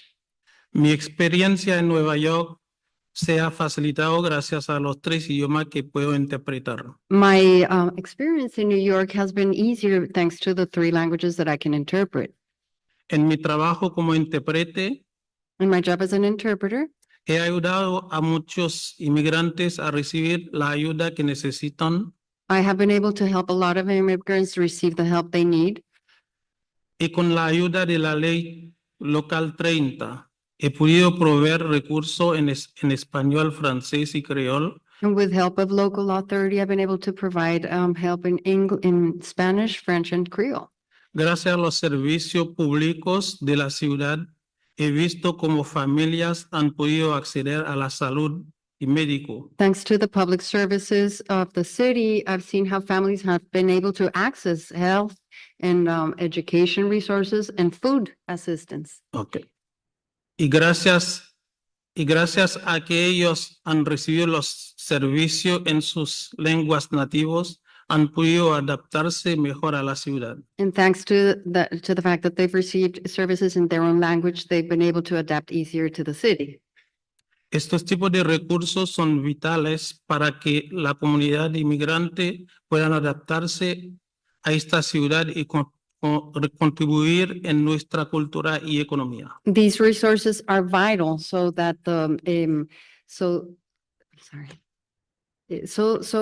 the community, the immigrant community can adapt to the city easier and contribute to our culture and also to our economy. Por eso, como inmigrante y intérprete, los pido que sigan dando los fondos necesarios para poder asistir a la comunidad en su lengua nativa. That's why as an immigrant and as an interpreter, I ask that you please continue giving the financing needed to continue assisting the community and the native in their own language. Recibir asistencia pública en su idioma no solo empodera a la comunidad, sino que también nos ayuda a crecer a todos como neoyorquinos. To receive assistance in their own language not only empowers the community, but also help us grow, all of us as New Yorkers. Yo he vivido en varios lugares, incluyendo Santiago de Chile, I've lived in several places, including Santiago de Chile, una ciudad relativamente parecida a Nueva York, a city somehow similar to New York. y por eso entiendo que tan única y valiosa es que tengamos una ley como la ley local 30. That's why I believe it's so important that we have a law such as Local Law 30. Gracias por su tiempo y espero que puedan proteger y expandir los beneficios que abarca la ley local 30. So thank you so much for your time and efforts, and I hope that you can protect and expand the benefits provided in Local Law 30. Gracias por su testimonio, gracias. For your testimony. Y su trabajo también. 3 lenguajes, 4. Gracias. Gracias.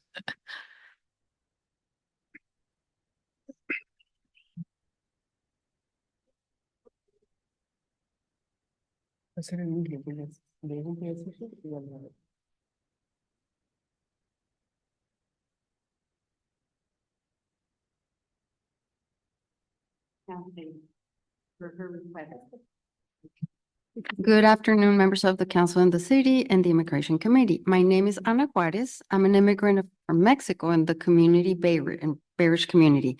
There's a lot of things I saw, such as my son being in medical treatment. He has leukemia, blood cancer. Many times I had to use translating services, be it physically or online. Thanks to Local Law 30, I had the opportunity to get help with public agencies and receive the needed attention to take care of my son. I saw that it's very necessary to have translation for people who do not understand the language, to be able to communicate with the doctors that help their children, their sick children, be it little ones or teenagers, also for family members who are taking care of an adult who is sick. The translation service is very important for people because their treatment depends on the guidance of the doctor for the parents or for themselves. Because this is a life or death situation, the guidance they give, such as how to use medication, what to do if the child with cancer it shows fever, how to go to the ER quickly without waiting, that could cost their life. It's also necessary to have translation services for people who come from other countries looking for a better life in this country, who feel that that's their salvation in life, and those who come to work and give back to the economy. Many are not looking for medical attention because they're afraid of not finding anyone who understands their language, or simply they don't find a translation service. Translation services are very important for all of us who live in this city and for schools. The city is formed by many people of many different nationalities. It's also a job. So it's also something that supports a family to have translation, be it physically or online or on telephone. That's why a day like today, as an immigrant, as a mother, and as a New Yorker, I ask that you please give more funding to have more languages in the agencies of the City of New York. Thank you very much.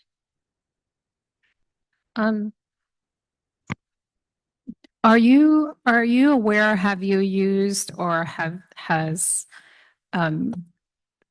you seen others use 311 to issue complaints around language inaccessibility? Quería saber si ustedes han usado o han llamado al 311 para dar quejas que agencias no tienen accesibilidad al lenguaje, a interpretación.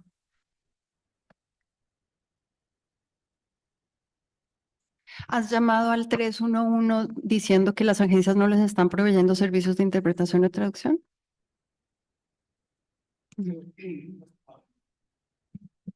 Yeah, so usually, Mistake, we do give them the guidance of like 311 being that sort like place to place complaints. However, we do not see it as a place to complain about language inaccessibility. It is not promoted that way, and it is not something that really comes naturally to community members. It is seen to like place complaints for noise or something more like physical, but when it comes to language inaccessibility, it's not something that we identify with. Yeah, thank you so much. I think a lot of New Yorkers don't use 311 for a lot of reasons. But we see that this is the data that the city is using to verify whether it's, doing a decent job or not, or at least one of the data points. So I would encourage all of us to start utilizing this portal more to put forward data that we know the services are not there, but we need also consistent data around it. So thank you so much. Thank you for the work that you're doing in your testimony today. Gracias. Thank you.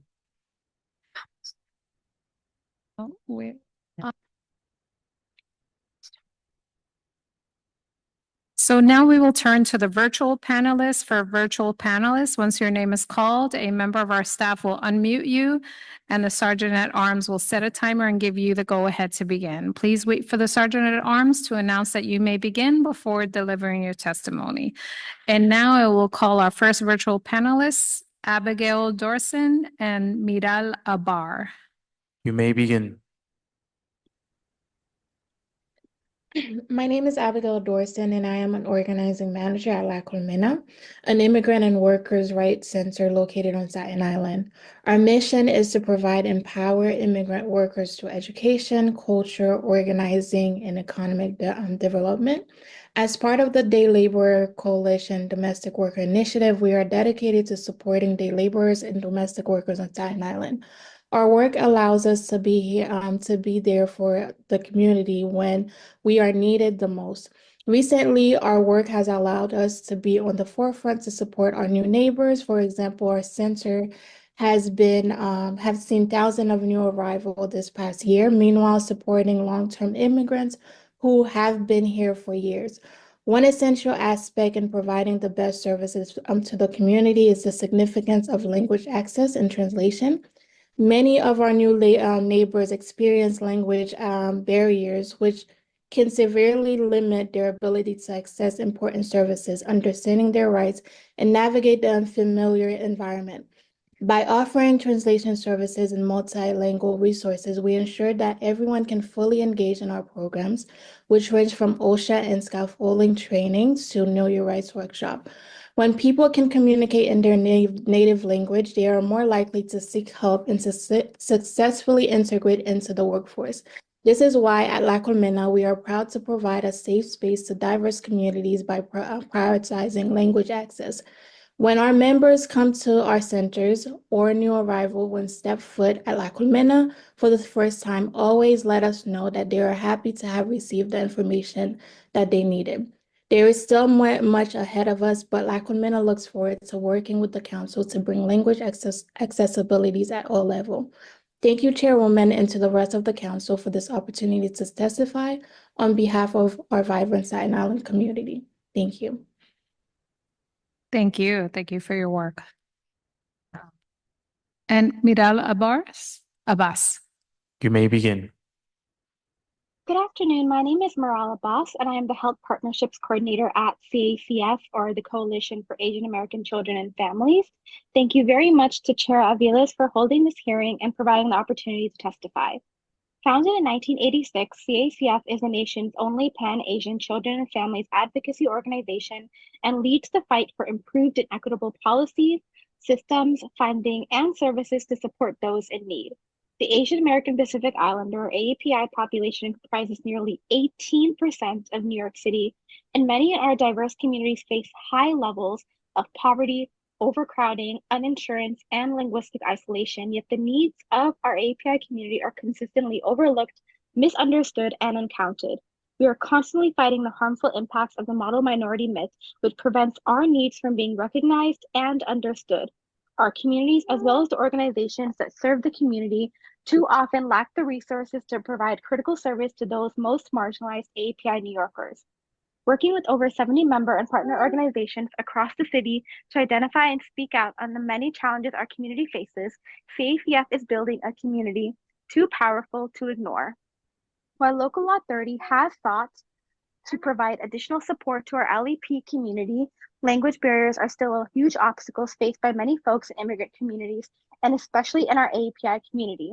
In New York City, the API community has the highest rate of linguistic isolation of any group, as 46% have limited English proficiency, according to a recent report from the New York City Department of Health and Mental Hygiene. However, more than 2 in 3 Asian seniors in New York City are LEP, and approximately 49% of all immigrants at NYC are LEP.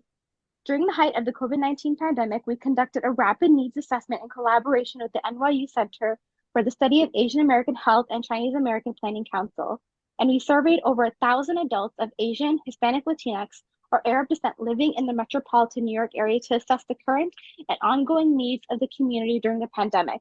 The study highlighted the disproportionate impact that the pandemic had had on New York Asian American community and demonstrates the importance of language access. Specifically, the study found that 34% of Asian American adults reported language barriers being a challenge during the pandemic, and furthermore, 27% of Asian American respondents indicated that they felt that they did not have regular access to timely, accurate information during the pandemic in their own language. The study also shed light on the specific language barriers that Asian American folks were facing. Chinese, Korean, and Bangladeshi adults reported high rates of difficulties waiting for an interpreter, while Korean, Japanese, and other Asian adults reported higher rates of difficulty getting written materials in their preferred languages. Being unable to access vital COVID-19 information or any health services can be a threat to one's livelihood. A recent report from the Mayor's Office of Immigrant Affairs found that over half of the service centers were in some violation of the local Thank law you. 30. Time has expired. Thank you. Thank you. You can also submit your testimony for the record at testimony@council.nyc.gov. Thank you so much. So now we've heard from everyone who signed up to testify. If we've inadvertently missed anyone who would like to testify in person, please visit the Sergeant at Arms table and complete a witness slip. If we've inadvertently missed anyone who'd like to testify virtually, please raise hand function now in the Zoom, and a member of our staff will call on you in the order of the hands raised. I will now read the names of those who have registered to testify virtually, or actually in person or virtually. Jameen Cha, Arash Azizada, Tina Wagner, Marilla Lee, and Ashley Chen. If you're on Zoom, please raise your hand. Seeing no one else, I would also like to note again that written testimony will be reviewed in full by the committee staff and may be submitted to the record up to 72 hours after the close of this hearing by emailing it to testimony@council.nyc.gov. And with that, I would like to especially thank Mixteca, CACF, New York Immigration Coalition, Africana, La Colmena, Asian American Federation, Korean American Family Services, and so many other organizations that are providing language accessibility and culturally competent services to so many New Yorkers. I thank them for their testimony. I thank them for their support. And I thank the administration and all who participated in today's hearing. And with that, we close.